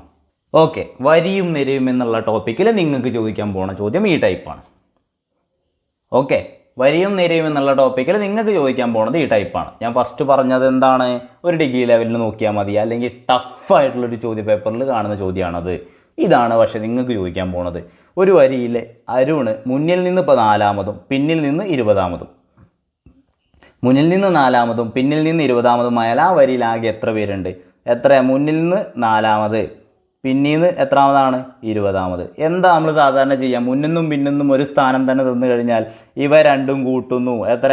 20 + 4. എന്നിട്ട് അതിൽ നിന്ന് 1 കുറയ്ക്കുന്നു. 24 24. 1 കുറച്ചാൽ 23. നമ്മുടെ ഉത്തരം 23. വളരെ സിമ്പിളാണ്. എന്താണ് ചെയ്യുന്നത്? നമുക്ക് തന്നിട്ടുണ്ട് മുന്നിൽ നിന്ന് ഒരാളുടെ സ്ഥാനം തന്നെയാണ് തരുന്നത് ഇവിടെ. മുന്നിൽ നിന്ന് 4-മതാണെന്ന് പറഞ്ഞു, പിന്നിൽ നിന്ന് 20-മതാണെന്ന് പറഞ്ഞു. അപ്പോൾ നമ്മൾ എന്ത് ചെയ്യും? അത് രണ്ടും കൂട്ടുക, 24. എന്നിട്ട് എന്ത് ചെയ്യുക? 1 കുറയ്ക്കുക. ഈ 1 കുറക്കാൻ മറക്കരുത്. അടുത്ത ചോദ്യത്തിലേക്ക് പോവാണ്. അടുത്ത ചോദ്യം നോക്കാം. 8% വാർഷിക നിരക്കിൽ കൂട്ടുപലിശ കണക്കാക്കുന്ന ബാങ്കിൽ സന്ദീപ് 25,000 രൂപ നിക്ഷേപിച്ചു. 2 വർഷം കഴിയുമ്പോൾ എത്ര രൂപ കിട്ടും എന്നാണ് ചോദ്യം. ഇത് 2 രീതിയിൽ ചെയ്യാം. നമ്മൾ ചെയ്യുന്ന രീതി പരിശീലിച്ചവർക്ക് ആ രീതിയായിരിക്കും സുഖം. ഇനിയിപ്പോൾ ഗുണിക്കാൻ നല്ലപോലെ അറിയുന്നുണ്ടെങ്കിൽ ആ രീതിയിൽ ചെയ്യുന്നവർക്കും കുഴപ്പമില്ല. എങ്ങനെയാണ് സാധാരണഗതിയിൽ നിങ്ങൾക്കിപ്പോൾ ചെയ്യുകയാണെന്നുണ്ടെങ്കിൽ നിങ്ങൾ ഇങ്ങനെയായിരിക്കും ചെയ്യാം. 25,000 എന്താണ്? മുടക്ക് മുതൽ ഗുണിക്കണം 8% വാർഷിക നിരക്കിൽ കൂട്ടുപലിശയായതിനാൽ നമ്മൾ എന്ത് ചെയ്താൽ മതി? 108 / 100. 2 വർഷത്തേക്ക് ആയതുകൊണ്ട് 2 തവണ എഴുതുക. 108/100. ഇത് സിംപ്ലിഫൈ ചെയ്ത് കഴിഞ്ഞാൽ നമുക്കൊരു ഉത്തരം കിട്ടും. അതാണ് നമ്മൾ 2 വർഷം കഴിയുമ്പോൾ കിട്ടുന്ന രൂപയുടെ മൂല്യം എന്ന് പറയുന്നത്. പക്ഷെ ഞാൻ ഈ രീതിയിലല്ല ചെയ്യാറുള്ളത്. കാരണം ഗുണനം, അതായത് ഈ 108 എന്നൊക്കെ പറഞ്ഞ സംഖ്യയൊക്കെ വരുമ്പോൾ ഗുണിക്കാൻ ഇച്ചിരി പ്രയാസമാണ്. ആയതുകൊണ്ട് തന്നെ ഇച്ചിരി സമയം എടുത്താലും ആദ്യമൊക്കെ കുറച്ച് സമയം എടുക്കും, പിന്നെ നമ്മൾ സ്പീഡാവും. ആ രീതിയാണ് ഞാൻ പറയാൻ പോകുന്നത്. ഇപ്പോൾ ഈ രീതിയിൽ നിങ്ങൾക്ക് ചെയ്യാം. കൂട്ടുപലിശ നിങ്ങൾക്ക് ചെയ്യാനറിയാം, എനിക്കറിയാം. എന്നാൽ കൂടി ഞാൻ പറയുന്ന രീതി, നമ്മൾ ആ ഒരു റേഷ്യോ ഒക്കെ പറഞ്ഞിട്ടുള്ളൊരു മെത്തേഡില്ലേ, അതാണ് പറയാൻ പോകുന്നത്. 2 വർഷത്തേക്കുള്ള റേഷ്യോ എത്രയാ? 1 2 1. 3 വർഷത്തേക്കുള്ള റേഷ്യോ എന്താ? 1 3 3 1. 4 വർഷത്തേക്കുള്ള റേഷ്യോ എന്താ? 1 4 6 4 1. ആ പിരമിഡ് പോലെ പോണേ അല്ലേ? അറിയാം. അപ്പോൾ നമുക്ക് 2 വർഷത്തേക്കുള്ള മതി. നമുക്ക് PSC 3 വർഷം വരെ മാക്സിമം ചോദിക്കാറുള്ളൂ കേട്ടോ. അപ്പോൾ നമ്മുടെ റേഷ്യോ നമുക്കറിയാം. അപ്പോൾ നമ്മൾ ആ ടേബിൾ വരയ്ക്കാൻ പോവാം. 1 2 1 അല്ലേ? ഇതാണ് നമ്മളെ റേഷ്യോ. അപ്പോൾ നമ്മൾ അതേപോലെ ടേബിൾ വരച്ചു. ഇനി നമ്മൾ അതിൻ്റെ ഉള്ളിൽ എഴുതാൻ പോവാണ്. 5000 അല്ലേ? ആകെ തുക 25,000 രൂപയാണ് നിക്ഷേപിക്കുന്നത്. അത് അപ്പോൾ നമ്മൾ നേരെ ഇതാക്കുന്നത് 25,000, ആദ്യത്തേൽ 25,000 അതേപോലെ എഴുതി ഇൻറ്റു 8/100. 25,000-ന് 8%, 25,000-ന് 8% കാണുകയാണ്. 25,000-ൻ്റെ 8% കാണുമ്പോൾ 2 0 പോയി, ഇവിടെ 2 0 പോയി. നമുക്ക് ഉത്തരം എത്ര കിട്ടി? 250 × 8 2000 എന്ന് കിട്ടി. അതിപ്പോൾ ഇനി ഇവിടെ കിട്ടിയ 2000 ഉണ്ടല്ലോ, അത് ഇങ്ങോട്ടെത്തി. ഇനി ഇതിൻ്റെ 8% കാണാൻ പോവുകയാണ്. ഇതിൻ്റെ 8% കാണുമ്പോൾ ഈ 2 0 പോയി, ഈ 2 0 പോയി. നമുക്ക് എത്ര കിട്ടി? 2 × 8 16, ഒരു 0 കൂടി 160 എന്ന് കിട്ടി. ഇനി നമ്മൾ എന്ത് ചെയ്യും? നമ്മളെ പരിപാടി കഴിഞ്ഞു കേട്ടോ, പരിപാടി കഴിഞ്ഞു. ഇനി നമ്മൾ നേരെ ഇതാക്കുന്ന ആ ടേബിൾ കംപ്ലീറ്റ് ചെയ്യാണ്. എന്നിട്ട് നമുക്ക് 1 അല്ലേ ഇവിടെ, 1 × 25,000 എത്രയാ? 25,000. ഇനി ഇവിടെ 2 അല്ലേ, 2 × 2000, 2 × 2000 എത്രയാ? 4000. ഇനി ഇവിടെ 1 അല്ലേ, 1 × 160 എത്രയാ? 160. ഇത് മൊത്തം കൂട്ട്, 25,000 കൂട്ടണം 4000, 25,000 കൂട്ടണം 4000, 29,000 പ്ലസ് 160, 29,160 രൂപ. നമ്മുടെ ഉത്തരം 29,160 രൂപ. അപ്പോൾ നമുക്ക് പലിശ മാത്രമാണെന്നുണ്ടെങ്കിൽ അതെ ഈ 4,160 രൂപ. അങ്ങനെയൊക്കെ നമുക്ക് കണ്ടുപിടിക്കാം കേട്ടോ. അപ്പോൾ അടുത്ത ചോദ്യത്തിലേക്ക് പോവാണ്. അടുത്ത ചോദ്യം എന്ന് പറയുന്നത് ശരാശരിയിൽ നിന്നുള്ള ചോദ്യമാണ്, ഡിസ്കസ് ചെയ്ത ചോദ്യമാണ്, പ്രീവിയസ് ആണ്, വെരി ഇമ്പോർട്ടൻറ്റ് ചോദ്യമാണ്. ഒരു ക്ലാസ്സിലെ 20 കുട്ടികളുടെ ശരാശരി വയസ്സ് 10. ടീച്ചറുടെ വയസ്സും കൂടി കൂട്ടിയാൽ ക്ലാസ്സിലെ ശരാശരി വയസ്സ് 2 കൂടും. എങ്കിൽ ടീച്ചറുടെ വയസ്സ് എത്ര? വളരെ സിമ്പിളാണ്. ആദ്യം നമ്മൾ എന്ത് ചെയ്യും? 20 കുട്ടികളുടെ ശരാശരി വയസ്സ് 10, 20 പേരുടെ ശരാശരി വയസ്സ് 10 ആണ്. അപ്പോൾ ടീച്ചറുടെ വയസ്സും കൂടി കൂട്ടിയാൽ എന്ന് പറയുമ്പോൾ എണ്ണം എത്രയായി? 20-ൽ നിന്ന് 21 ആയി. അത് മറക്കരുത് കേട്ടോ. അപ്പോൾ ശരാശരി എത്ര? 2 കൂടും. അപ്പോൾ എത്ര? 12 ആയിട്ട് മാറും. അപ്പോൾ 20 പേരുടെ ശരാശരി വയസ്സ് 10 ആണ്, 21 പേരുടെ ശരാശരി വയസ്സ് 12 ആണ്. അതാണ് ഇതിൽ നിന്ന് നമുക്ക് കിട്ടേണ്ടത്. ഓക്കെ ആണല്ലോ? അപ്പോൾ ഇനി പറ, ഇനി എന്താ നമ്മൾ ചെയ്യേണ്ടത്? ഇതിൻ്റെ വ്യത്യാസങ്ങൾ എടുക്കണം. ഇതിൻ്റെ വ്യത്യാസം എന്താ? ഇവിടെ എന്താ? 1 കൂടി, ഇവിടെ എന്താ? 2 കൂടി. ഇനി എന്താ നമ്മൾ പറഞ്ഞിട്ടുള്ളത്? ഇത്രയും ചെയ്തതിന് ശേഷം നമ്മൾ എന്ത് ചെയ്യും? ക്രോസ് ഗുണിക്കും. ഇങ്ങനെ ഗുണിക്കും അല്ലേ? ഇങ്ങനെ ആൻറ്റി ക്ലോക്ക് വൈസ് ഗുണിക്കും. 1 × 12 എത്രയാ? 12 പ്ലസ് 2 × 20 എത്രയാ? 2 × 20 40, 12ഉം 40ഉം 52. നമ്മുടെ ഉത്തരം 52. എഴുതിയേക്കണോ? മനസ്സിലായല്ലോ? എങ്ങനെ എന്തൊക്കെ കിട്ടിയത്? 1 × 12 12 കൂട്ടണം 2 × 20 40, കൂട്ടിക്കഴിഞ്ഞാൽ 52. അടുത്ത ചോദ്യം പറയുമ്പോൾ ഒന്നുകൂടി അങ്ങ് റെഡിയാവും കേട്ടോ. അടുത്ത ചോദ്യത്തിലേക്ക് പോവാം. അടുത്ത ചോദ്യം നോക്ക്. 11 സംഖ്യകളുടെ ശരാശരി 66 ആണ്. ഒരു സംഖ്യ കൂടി ചേർത്തപ്പോൾ ശരാശരി 72 ആയി. അപ്പോൾ ആദ്യം നമ്മൾ എണ്ണം എഴുതുക. 11 സംഖ്യകളുടെ ശരാശരി 66 ആണ്. ഒരു സംഖ്യ കൂടി ചേർത്തപ്പോൾ എന്ന് പറയുമ്പോൾ എണ്ണം എത്രയായി? 12 ആയി. പുതിയ ശരാശരി എത്രയാ? 72 ആണ്. അപ്പോൾ ഇത്തരത്തിൽ വന്നു കഴിഞ്ഞാൽ നമ്മൾ എന്ത് ചെയ്യും? ഇതിൻ്റെ ഡിഫറൻസ് അങ്ങ് എടുക്കും. 11 12 ആയി, അപ്പോൾ 1 കൂടി. 66 72 ആയി, അവിടെ എത്ര കൂടിയേ? 6 ആണ് കൂടിയത് അല്ലേ? ഇനി എന്ത് ചെയ്യും? നേരെ ഒന്നുമില്ല, നേരെ ക്രോസ് ഇങ്ങനെ ആൻറ്റി ക്ലോക്ക് വൈസ് ഗുണിച്ചു. 1 ഗുണിക്കണം 72 എത്രയാ? 72 കൂട്ടണം 6 ഗുണിക്കണം 11, 6 ഗുണിക്കണം 11 എത്രയാ? 66. ഈ 72ഉം 66ഉം കൂട്ടുക, 2 6ഉം 8, 7 6ഉം 13, 138. നമ്മുടെ ഉത്തരം 138. സിമ്പിളല്ലേ? അടുത്ത ചോദ്യം നോക്കാം. നമ്മൾ വർക്ക് ആൻഡ് ടൈം ചെയ്തില്ല അല്ലേ? അപ്പോൾ അടുത്തൊരു ചോദ്യം ആയിക്കോട്ടെ. ഈ ഒരു ടൈപ്പ് ചോദ്യമായിരിക്കും കൂടുതലും നിങ്ങൾക്ക് ചോദിക്കാൻ സാധ്യത കേട്ടോ. നമ്മളൊരു ആഗ്രഹമാണ് കേട്ടോ. സന്ധ്യ ഒരു ജോലി 20 ദിവസം കൊണ്ടും ഗോപു അത് ചെയ്യാൻ 60 ദിവസം എടുക്കും. എങ്കിൽ രണ്ടുപേരും ചേർന്നാൽ ആ ജോലി എത്ര ദിവസം കൊണ്ട് പൂർത്തിയാക്കും എന്നാണ് ചോദ്യം. അപ്പോൾ നമ്മൾ സാധാരണഗതിയിൽ ചെയ്യുന്ന പോലെ LCM മെത്തേഡാണ് നമ്മൾ ഉപയോഗിക്കുന്നത്, അല്ലാതെ AB/A+B എന്ന് പറഞ്ഞിട്ടുള്ള ഫോർമുലയല്ല. അപ്പോൾ ഇതാകുമ്പോൾ എല്ലാത്തിനും ഉപയോഗിക്കാൻ വേണ്ടിയിട്ടാണ് ഇത് പറയുന്നത്. സന്ധ്യ ഒരു ജോലി 20 ദിവസം കൊണ്ടും ഗോപു അതേ ജോലി 60 ദിവസം കൊണ്ടുമാണ് ചെയ്ത് തീർക്കുന്നത്. അപ്പോൾ ആദ്യം നമ്മൾ ചെയ്യുക എന്താണ്? ഇതിൻ്റെ LCM ആണ് കാണുന്നത്. ഇതിൻ്റെ LCM കാണാൻ നിങ്ങൾക്ക് അറിയാലോ. LCM കാണുക, പറ. 20ഉം 60ഉം ഉള്ള സംഖ്യകളാണ്. അവയുടെ LCM കാണാൻ എന്ത് ചെയ്താൽ മതി? വലിയ സംഖ്യയെ എടുത്തിട്ട് ചെറുതിനെ കൊണ്ട് നിശേഷം ഹരിക്കാൻ പറ്റുമോ നോക്കിയാൽ മതി. 60നെ 20 കൊണ്ട് നിശേഷം ഹരിക്കാൻ പറ്റില്ലേ? 3 × 20 ആണ് എന്ത്? 60. അപ്പോൾ അതെന്താണ്? അതിൽ LCM എത്രയാണ്? ആ വലിയ സംഖ്യ ആയിട്ടുള്ള 60 തന്നെയാണ്. ഇനിയിപ്പോൾ നിങ്ങൾക്ക് അങ്ങനെ അറിയില്ല എന്നുണ്ടെങ്കിൽ 20ഉം 60 എടുത്തിട്ട് ചെയ്ത് നോക്കുക. അതിന് സമയമില്ല ഇനി, അതുകൊണ്ട് അത് പറയണമില്ല. അപ്പോൾ നമ്മളത് അങ്ങനെ എഴുതി. 60 നമ്മുടെ LCM ആണ്. ഇനി നോക്ക്, ഈ 60നെ 20 കൊണ്ട് ഹരിക്കുക. അപ്പോൾ എത്രയാണ്? 60നെ 20 കൊണ്ട് ഹരിച്ചാൽ നമുക്ക് 3 എന്ന് കിട്ടി. അതേപോലെ ഈ 60നെ 60 കൊണ്ട് ഹരിക്കുക. അപ്പോൾ എത്ര കിട്ടി? 1 എന്ന് കിട്ടി. ഞാൻ എഴുതിയിരിക്കുന്നത് മനസ്സിലാവുന്നുണ്ടല്ലോ. 60നെ 20 കൊണ്ട് ഹരിച്ച് 3 എന്ന് എഴുതി, 60നെ 60 കൊണ്ട് തന്നെ ഹരിച്ച് 1 എന്ന് എഴുതി. ഇനി എന്താ പറയുന്നത്? ഇവർ രണ്ടുപേരും ചേർന്നാൽ എന്നാണ് പറയുന്നത് അല്ലേ. അപ്പോൾ രണ്ടുപേരും ചേരുന്നത് കൊണ്ട് തന്നെ ഈ 3 1 കൂട്ടി 4, അതിനെ കൊണ്ട് ഈ LCMനെ ഹരിച്ചാൽ മതി. അപ്പോൾ LCM 60 ആണ്. അപ്പോൾ നമുക്ക് എന്താണ്? ഇവരുടെ എഫിഷ്യൻസി 3 1 ആണ്. അത് രണ്ടും കൂടി കൂട്ടി 4. 60/4 എത്രയാ? 15 ദിവസങ്ങൾ കൊണ്ട് ഇവർ ആ ജോലി ചെയ്ത് തീർക്കും. സിമ്പിളല്ലേ? ഇത് പല രീതിയിൽ നിങ്ങൾ എഴുതും. അപ്പോൾ നമുക്ക് സിമ്പിളായിട്ട് ചെയ്യാൻ വേണ്ടിയിട്ടാണ് ഞാനിത് പറയുന്നത്. ആദ്യം എന്ത് ചെയ്യുക? LCM എഴുതുക, അല്ലെങ്കിൽ ഇവിടെ LCM എഴുതുക, LCM കണ്ടുപിടിച്ച് എഴുതുക. എന്നിട്ട് ഈ LCMനെ /20 ചെയ്യുക. അപ്പോൾ എത്രയാണ്? 3 എന്ന് കിട്ടി. ഈ LCM /60 ചെയ്യുക, ഇവിടെ 1 എന്ന് കിട്ടി. അത് ഇവരുടെ എഫിഷ്യൻസിയാണ്. ഇവരെത്ര സ്പീഡിലാണ് പണിയെടുക്കുന്നതെന്ന് നോക്കുന്നത്. അപ്പോൾ ഈ 3 പണി ചെയ്യുമ്പോൾ ഇയാൾ ഒറ്റ പണി മാത്രമേ ചെയ്യണുള്ളൂ. അങ്ങനെ നിങ്ങൾ മനസ്സിലാക്കിയാൽ മതി. അപ്പോൾ നമുക്ക് മൊത്തം രണ്ടുപേരും ചേർന്നാൽ എത്ര സമയം കൊണ്ട് തീരുന്നു നോക്കാൻ, ഈ രണ്ടുപേരും ചേരുന്നു. അപ്പോൾ ചേരുക എന്നൊക്കെ പറയുമ്പോൾ തന്നെ കൂട്ടുകയാണെന്ന് മനസ്സിലാക്കുക. 3 1 കൂട്ടുക 4, ആ 4 കൊണ്ട് ഈ 60നെ ഹരിക്കുക. അപ്പോൾ നമുക്ക് 15 എന്ന് കിട്ടും. ഓക്കെ ആണല്ലോ? നമ്മുടെ ഉത്തരം 15 ആണ്. ഇനി ചില ആളുകൾ എന്ത് ചെയ്തിട്ടുണ്ടാവും?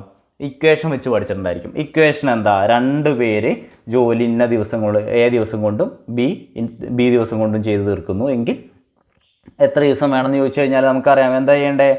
AB /A + B. ഈ ഇക്വേഷൻ ചെയ്താൽ മതി.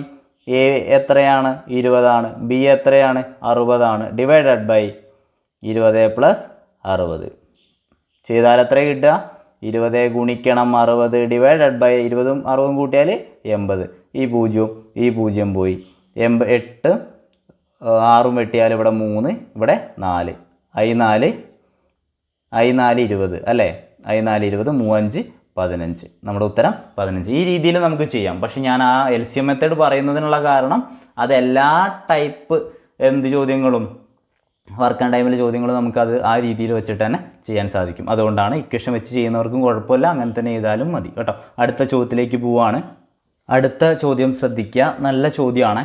താഴെ തന്നിരിക്കുന്ന സംഖ്യകളുടെ മീഡിയൻ കാണുക. 6.10, 6.18, 6.25, 6.20, 6.10, 6.20, 6.21, 6.15. ഈ സംഖ്യകളുടെ മീഡിയൻ കാണാനാണ് പറഞ്ഞിട്ടുള്ളത്. മീഡിയനും മോഡും പഠിച്ചിട്ടുണ്ടാവണം കേട്ടോ. മീഡിയൻ കാണാൻ പറഞ്ഞാൽ എന്ത് ചെയ്യും? തന്നിട്ടുള്ള സംഖ്യകളെ നമ്മൾ എന്ത് ചെയ്യും? ആദ്യം ആരോഹണ ക്രമത്തിൽ എഴുതും. അപ്പോൾ അതിൽ ഏറ്റവും ചെറുത് ഏതാ? ആരോഹണം എന്ന് പറഞ്ഞാൽ എന്താ? ചെറുതിൽ നിന്ന് വലുതിലേക്ക്. അപ്പോൾ ഏറ്റവും ചെറുത് 6.10. ഇനി അടുത്തത്, അപ്പോൾ ഇത് കഴിഞ്ഞു. അടുത്തത് 6.10, അടുത്ത 6.10. ഇനി അടുത്തത് 6.15 ഉണ്ട് അല്ലേ? 6.15 ഉണ്ട്, 6.15 ഉണ്ട്. അതിനുശേഷം 6.18 ഉണ്ട്. അതിനുശേഷം 6.20, 6.20, 6.21. ഇത്രയാണോ ഉള്ളത്? കഴിഞ്ഞില്ലേ? സോറി, 6.25 കൂടിയുണ്ട്. 6.25 കൂടിയുണ്ട്. അപ്പോൾ മൊത്തത്തിൽ 8 എണ്ണമാണുള്ളത് അല്ലേ? 1 2 3 4 5 6 7 8 എണ്ണമാണുള്ളത്. ആദ്യം നമ്മൾ എന്ത് ചെയ്യും? തന്നിരിക്കുന്നവയെ ആരോഹണ ക്രമത്തിൽ എഴുതുക. എന്നിട്ട് ഇതിൻ്റെ മധ്യത്തിലുള്ള സംഖ്യയാണ് എടുക്കേണ്ടത്. പക്ഷേ ഇവിടെ 8 എണ്ണം ആയതുകൊണ്ട് ഇതിൻ്റെ മധ്യത്തിലായിട്ട് ഒരാളെ കിട്ടുമോ? ഇല്ല. ഇവിടെ മധ്യത്തിലായിട്ട് 2 പേരെയാണ് കിട്ടുന്നത്. 6.18നെയും 6.20നെയും. മീഡിയൻ കാണാൻ പറഞ്ഞാൽ എന്ത് ചെയ്താൽ മതി? ശരിക്കും നടുവിലുള്ള ആളെ നോക്കിയെടുത്താൽ മതി. ഇപ്പോൾ നടുവിൽ ആളില്ലാത്തപ്പോൾ എന്ത് ചെയ്യും നമ്മൾ? ആ നടുവിലുള്ള 2 എണ്ണം ഉണ്ടല്ലോ, ഇരട്ടസംഖ്യ ആകുമ്പോൾ 2 ആൾക്കാർ വരും നടുക്ക്. അപ്പോൾ 2 പേരെ എടുത്തിട്ട് അവരെ 2 പേരെയും തമ്മിൽ കൂട്ടുക. 6.18 + 6.20. എന്നിട്ട് ഇതിൻ്റെ പകുതി എടുക്കുക. ഇതിൻ്റെ പകുതി എടുത്താൽ എത്ര കിട്ടും? ഇത് നോക്ക്, 6.18ഉം 6.20 അല്ലേ? അപ്പോൾ ഇതിൻ്റെ നടുക്കുള്ളതായിരിക്കും ഉത്തരം കേട്ടോ. 6.19 ആണ് എന്ത്? മീഡിയൻ എന്ന് പറയുന്നത്. അങ്ങനത്തെ ചെറിയ ചെറിയ ഐഡിയകളൊക്കെ നിങ്ങളുടെ മനസ്സിൽ വരണം. കണക്ക് അതിന് വേണ്ടിയിട്ടുള്ളതാണ് കേട്ടോ. അടുത്ത ചോദ്യത്തിലേക്ക് പോവാണ്. അടുത്ത ചോദ്യം നോക്ക്. 1നും 50നും ഇടയ്ക്ക് വരുന്ന ഇരട്ട സംഖ്യകളുടെ തുക എത്രയാണ് എന്നാണ് ചോദിച്ചിട്ടുള്ളത്. 1നും 50നും ഇടയ്ക്ക് വരുന്ന വാക്കുകൾ ശ്രദ്ധിക്കണം. ഇടയ്ക്ക് വരുന്ന, അതിൽ 50 പെടുമോ? ഇല്ല. ആരൊക്കെ വിടുക? 2 4 6 അങ്ങനെ പോയി അവസാനത്തത് ആരാ? 48 ആണ്. അത് നിങ്ങളൊന്ന് മനസ്സിലാക്കണം. അത് നിങ്ങൾ എന്തായാലും മനസ്സിലാക്കണം. നിങ്ങൾക്കറിയാം ഇരട്ട സംഖ്യകളുടെ തുക കാണാനുള്ള ഇക്വേഷൻ എന്താണ്? n ഇൻറ്റു n പ്ലസ് 1 ആണ്. ഇരട്ട സംഖ്യകളുടെ തുക കാണാനുള്ള equation n into n plus 1 ആണ്. ഇവിടെ n എത്രയാണ്? 50 പെടരുത് കേട്ടോ. 48 വരെയുള്ള ഇരട്ട സംഖ്യകളാണെന്ന് പറഞ്ഞിട്ടുണ്ടെങ്കിൽ n കാണാൻ പറഞ്ഞാൽ എന്ത് ചെയ്താൽ മതി? ഇരട്ട സംഖ്യകളിൽ എണ്ണം കാണാൻ പറഞ്ഞാൽ എന്ത് ചെയ്താൽ മതി? 2 കൊണ്ട് ഹരിച്ചാൽ മതി അവസാന പദത്തിനെ. അപ്പോൾ എത്ര കിട്ടി? 24. അപ്പോൾ നമ്മൾ എന്ത് ചെയ്യുക? 24 ഗുണിക്കണം 24 പ്ലസ് 1 എത്രയാ? 25. 24 ഗുണിക്കണം 25 എത്രയാണ് ഗുണിച്ചാൽ കിട്ടുക? 24 ഗുണിക്കണം 25 ചെയ്താൽ നമുക്ക് 600 എന്ന് കിട്ടും. ഇത് ഗുണിക്കാൻ വളരെ സിമ്പിളാണ്. 25നെ കൊണ്ട് ഒരു സംഖ്യയെ ഗുണിക്കാൻ വളരെ സിമ്പിളാണ്. എന്ത് ചെയ്താൽ മതി? 25നെ കൊണ്ട് ഒരു സംഖ്യയെ ഗുണിക്കാൻ പറയുകയാണെന്നുണ്ടെങ്കിൽ നമ്മൾ എന്ത് ചെയ്യാമെന്നറിയോ? അതിനെ ആദ്യം 4 കൊണ്ട് ഹരിക്കുക, അല്ലെങ്കിൽ അതിൻ്റെ കാൽ ഭാഗം കാണുക. 24ൻ്റെ 4 പറഞ്ഞാൽ 4 കൊണ്ട് ഹരിക്കുക എന്ന് പറഞ്ഞാൽ 6 4 24 6ആണ്. എന്നിട്ട് 2 0 ഇട്ട് കൊടുത്താൽ മതി. അതായത് 24 ഗുണിക്കണം 25 എന്ന് പറഞ്ഞാൽ 25ന് പകരം നമുക്ക് എന്ത് എഴുതാം? 100/4 എന്ന് എഴുതാം. അപ്പോൾ ഇങ്ങനെ വെട്ടിയിട്ട് 6 ഇങ്ങനെയാണ് ആ സാധനം വരുന്നത് കേട്ടോ. അപ്പോൾ 24 × 25 600. അത്രയാണ് എന്ത്? 1നും 50നും ഇടയ്ക്ക് വരുന്ന ഇരട്ട സംഖ്യകളുടെ തുക. 50 അവിടെ പെടുന്നില്ല, അതാണ് അവിടെ ശ്രദ്ധിക്കാനുള്ളത്. ഇക്വേഷൻ മറക്കണ്ട, n ഇൻറ്റു n പ്ലസ് 1. ഇതെന്താ? ഇരട്ട സംഖ്യകളാണ്. ഒറ്റ സംഖ്യയാണെങ്കിലോ, ഒറ്റ സംഖ്യകളുടെ തുക കാണാൻ പറയുകയാണെന്നുണ്ടെങ്കിലോ n². എങ്കിൽ എണ്ണൽ സംഖ്യകളാണെന്നുണ്ടെങ്കിലോ n into n plus 1 divided by 2. ഇനി ശ്രദ്ധിച്ചോ, മറക്കാതിരിക്കാൻ ഒരു തവണ കൂടി ശ്രദ്ധിച്ചോ. n ഇൻറ്റു n പ്ലസ് 1/2 എന്താണ്?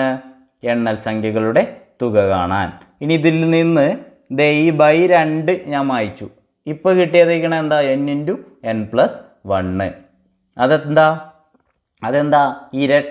ഇരട്ട സംഖ്യകളുടെ തുക കാണാനുള്ളത്. അപ്പോൾ നമുക്ക് ഈ +1 അങ്ങ് വായിച്ചു. അപ്പോൾ n ഇൻറ്റു n എന്ന് പറഞ്ഞാൽ n². അതെന്താ?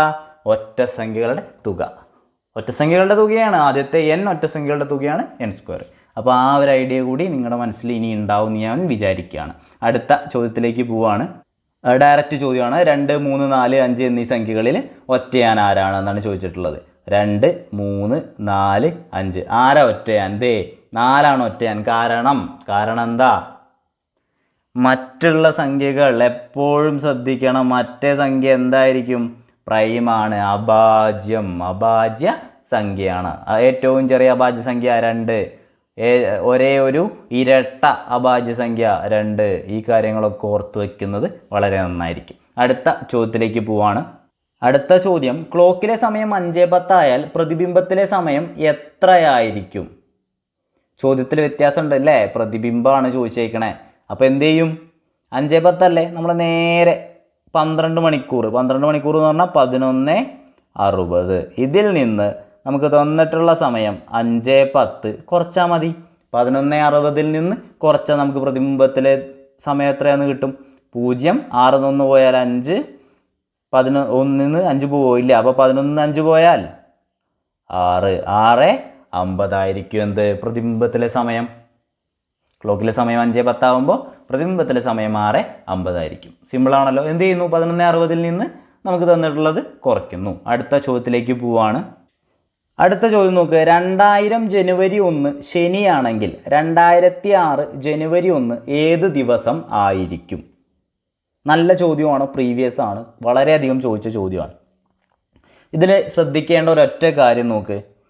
ഒരു സാധാരണ വർഷമാണെന്നുണ്ടെങ്കിൽ ജനുവരി 1 ശനിയാണെന്നുണ്ടെങ്കിൽ ഡിസംബർ 31, അതായത് ആ വർഷത്തിലെ അവസാന ദിവസം എന്ന് പറയുന്നത് എന്തായിരിക്കും?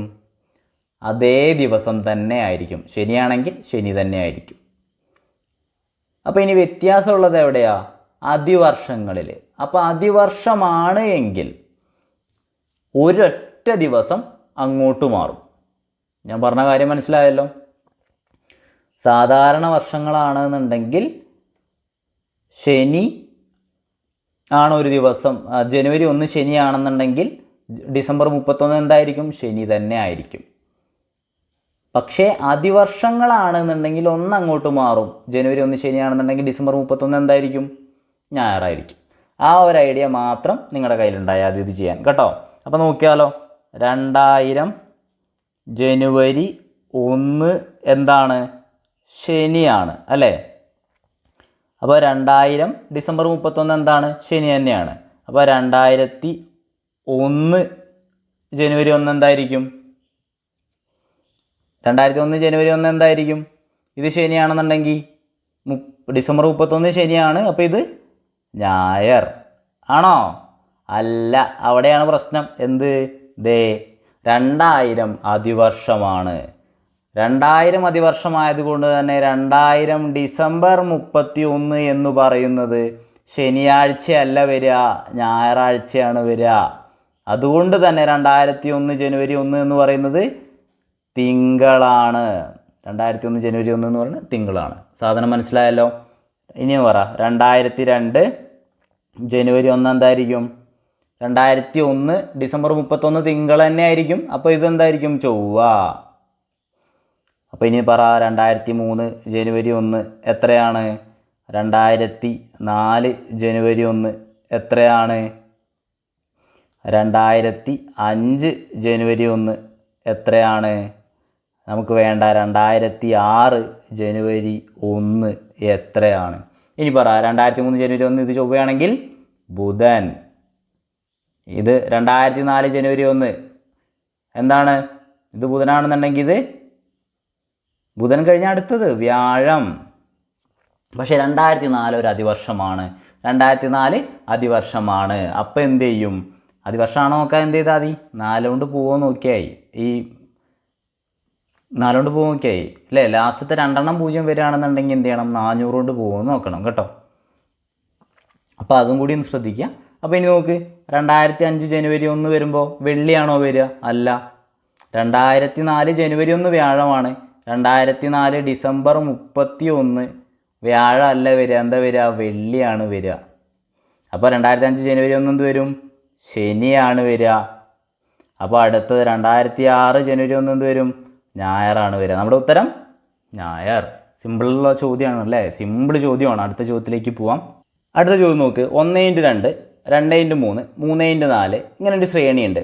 ഈ ശ്രേണിയിലെ ആദ്യത്തെ 10 പദങ്ങളുടെ തുക എത്രയാണെന്നാണ് ചോദിച്ചിട്ടുള്ളത്. ഇത് വേറൊരു രീതിയിലാണെന്നുണ്ടെങ്കിൽ നേരെ ഗുണിച്ചെടുത്താൽ 2, 2x3 6, 3x4 12, ഇപ്പോൾ 4x5 എന്ന് പറഞ്ഞാൽ 20, അങ്ങനെ പോകുന്ന സംഖ്യകൾ തരും. അപ്പോൾ ഇങ്ങനെ 2 രീതിയിൽ തന്നിട്ടും ആദ്യത്തെ 10 പദങ്ങളുടെ തുക എത്രയാണെന്ന് ചോദിച്ചു കഴിഞ്ഞാൽ വളരെ സിമ്പിളായിട്ട്, ഓക്കെ ആണല്ലോ? എന്താ ഞാൻ പറഞ്ഞത്? വളരെ സിമ്പിളായിട്ട് ആദ്യത്തെ 10 പദങ്ങളുടെ തുക എന്നല്ലേ ചോദിക്കുന്നത്. അപ്പോൾ നേരെ ഇതേ ഈ 10 ഉണ്ടല്ലോ, ആ 10 അങ്ങ് എടുക്കുക, ഗുണിക്കണം തൊട്ടടുത്ത സംഖ്യ ഏതാ? 11. ഗുണിക്കണം അതിൻ്റെ തൊട്ടടുത്ത സംഖ്യ ഏതാ? 12. ഇവിടെ എത്ര സംഖ്യകൾ എടുത്തു? 3 സംഖ്യകളല്ലേ? Divided by 3. ആ ഒരൊറ്റ കാര്യം ഓർത്താൽ മതി. ഞാൻ പറഞ്ഞേക്കണത് എന്താണ്? 1 ഗുണിക്കണം 2, 2 ഗുണിക്കണം 3, 3 ഗുണിക്കണം 4 ഇങ്ങനെ പോയിക്കൊണ്ടിരിക്കുകയാണെന്നുണ്ടെങ്കിൽ അതിലെ ആദ്യത്തെ 10 പദങ്ങളുടെ തുക എത്രയാണെന്ന് ചോദിക്കുകയാണ് ഒരു ടൈപ്പ് ചോദ്യം. അല്ലാത്ത ചോദ്യം 2, 6, അതുപോലെ 12, 20 അങ്ങനെ പോവുക. അതായത് ഇത് ഗുണിച്ചെഴുതിയെന്നേ ഉള്ളൂ. അങ്ങനെയും വരാം കേട്ടോ, അങ്ങനെയും തരാം. അപ്പോൾ അങ്ങനെ കിട്ടുകയാണെന്നുണ്ടെങ്കിലും ആദ്യത്തെ 10 പദങ്ങളുടെ തുക എന്ന് പറഞ്ഞാൽ എണ്ണം തന്നിട്ടുണ്ടല്ലോ 10, ആ 10 ഗുണിക്കണം അതിൻ്റെ തൊട്ടടുത്ത സംഖ്യ 11, ഗുണിക്കണം അതിൻ്റെ തൊട്ടടുത്ത സംഖ്യ 12, ഡിവൈഡഡ് ബൈ 3. ഇനിയിപ്പോൾ 20 പദങ്ങളുടെ തുകയാണെന്നുണ്ടെങ്കിലോ 20 ഗുണിക്കണം 21, ഗുണിക്കണം 22, ഗുണിക്കണം 3. പരിപാടി ഇത്രേ ഉള്ളൂ. ഓക്കെ. അപ്പോൾ 10 ഗുണിക്കണം 11 ഗുണിക്കണം 12 വെട്ടാലോ? 12ഉം 3ഉം വെട്ടിയാൽ 4. 4 × 11 44. പിന്നെ ഒരു 0 കൂടി, 440 ഈ ശ്രേണിയിലെ ആദ്യത്തെ 10 പദങ്ങളുടെ തുക എന്ന് പറയുന്നത്. അടുത്ത ചോദ്യത്തിലേക്ക് പോവാം. അടുത്ത ചോദ്യം നോക്കൂ. ഒരു സാധനം ഒരാൾ 1750 രൂപയ്ക്ക് വിറ്റപ്പോൾ അയാൾക്ക് 25% ലാഭം കിട്ടി. എന്നാൽ എത്ര രൂപയ്ക്ക് വിറ്റാൽ അയാൾക്ക് 10% നഷ്ടമുണ്ടാകും എന്നാണ് ചോദിച്ചേക്കണേ. അപ്പോൾ 25% ലാഭം എന്ന് പറയുമ്പോൾ 100%ത്തിൽ നിന്ന് ലാഭം എന്ന് പറയുമ്പോൾ 100%ത്തിൽ നിന്ന് കൂട്ടണം അല്ലേ? അപ്പോൾ എത്ര ശതമാനം?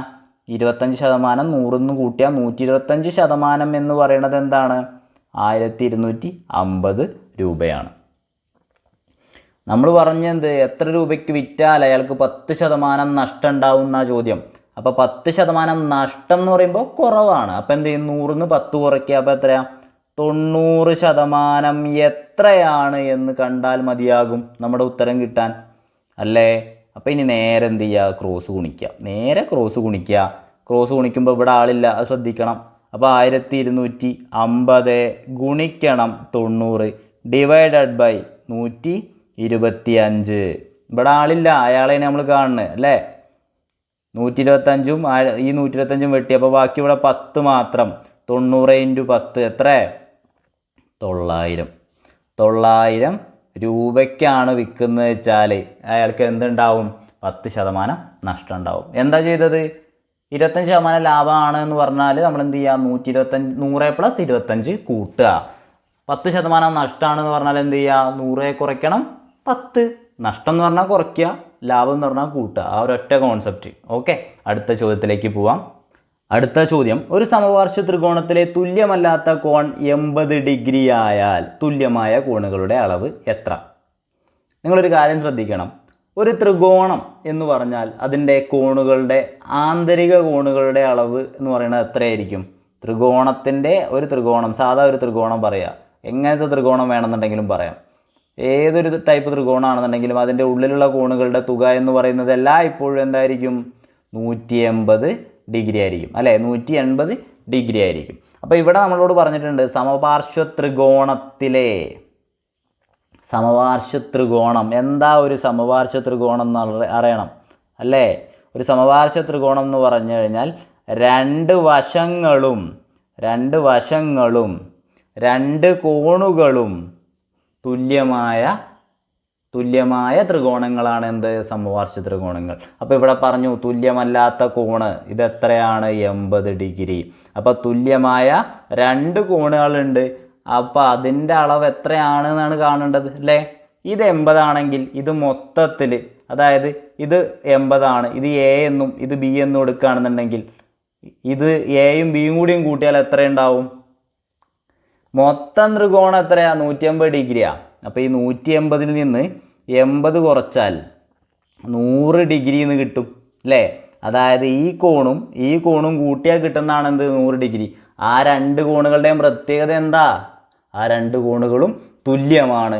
ആയതുകൊണ്ട് തന്നെ അതിലൊരു കോണ് കാണാൻ എന്ത് ചെയ്താൽ മതി? അതിൻ്റെ പകുതി എടുത്താൽ മതിയാകും, 50 ഡിഗ്രി. അപ്പോൾ ഇത് 50 ഡിഗ്രി, ഇത് 50 ഡിഗ്രി. സമപാർശ്വ ത്രികോണം എന്ന് പറഞ്ഞാൽ എന്താ? രണ്ട് കോണുകളോ രണ്ട് വശങ്ങളും തുല്യമായ ത്രികോണങ്ങളാണ് എന്ത്? സമപാർശ്വ ത്രികോണങ്ങൾ. ഓക്കെ ആണല്ലോ? അടുത്ത ചോദ്യത്തിലേക്ക് പോവാം. ഒരു ഫുട്ബോൾ ടൂർണമെൻറ്റിൽ പങ്കെടുക്കുന്ന എല്ലാ ടീമുകളും പരസ്പരം കളിച്ചപ്പോൾ ആകെ 28 കളികളുണ്ടായി എങ്കിൽ പങ്കെടുത്ത ടീമുകളുടെ എണ്ണം എത്രയാണ് എന്നാണ് ചോദ്യം. നിങ്ങളൊരു കാര്യം മനസ്സിലാക്കണം. ഒരു ഫുട്ബോൾ ടൂർണമെൻറ്റിൽ അല്ലെ ഒരു ക്രിക്കറ്റ് ടൂർണമെൻറ്റിൽ എന്നൊക്കെ പറഞ്ഞിട്ട്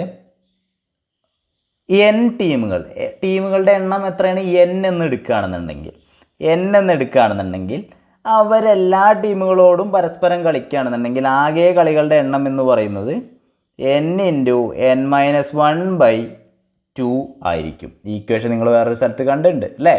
എന്താണ്?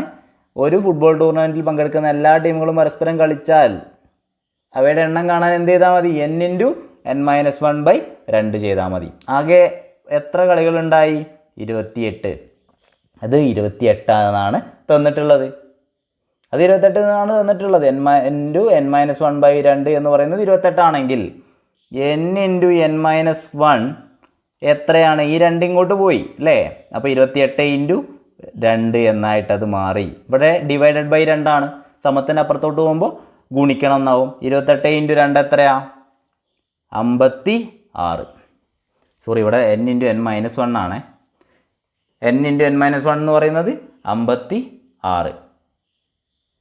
കിട്ടിയോ? ഇത്രയും നേരം കിട്ടിയോ? ഇനി വളരെ സിമ്പിളായിട്ട് നമുക്ക് ചെയ്യാം. ഓപ്ഷനിൽ നിന്ന് എടുത്തിട്ട് ചെയ്യാം. അല്ലെങ്കിൽ നിങ്ങൾ സാധാരണ എടുത്ത് നോക്കിയാൽ മതി.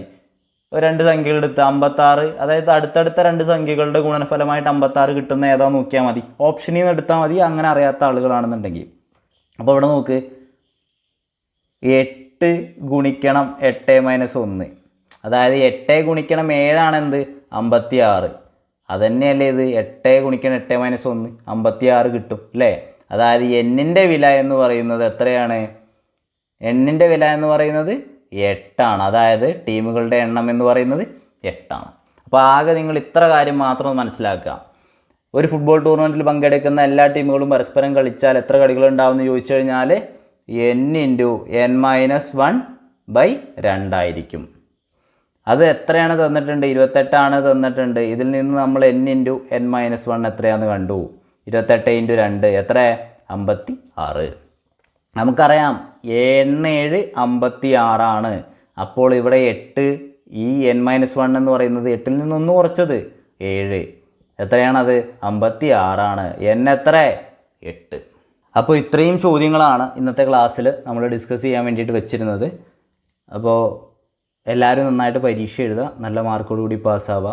ഇനിയിപ്പോൾ ലാബ് അസിസ്റ്റൻറ്റിൻ്റെ പരീക്ഷ അല്ലാത്തവർക്കും ഒരു 10th മെയിൻസിനൊക്കെ നോക്കുക, അല്ലെങ്കിൽ ഒരു 4C-ക്കൊക്കെ നോക്കുകയാണെന്നുണ്ടെങ്കിലും ഏകദേശം എല്ലാവർക്കും ഉപകാരപ്പെടുന്നൊരു ക്ലാസ് തന്നെയാണ് ഞാൻ വിശ്വസിക്കുന്നു.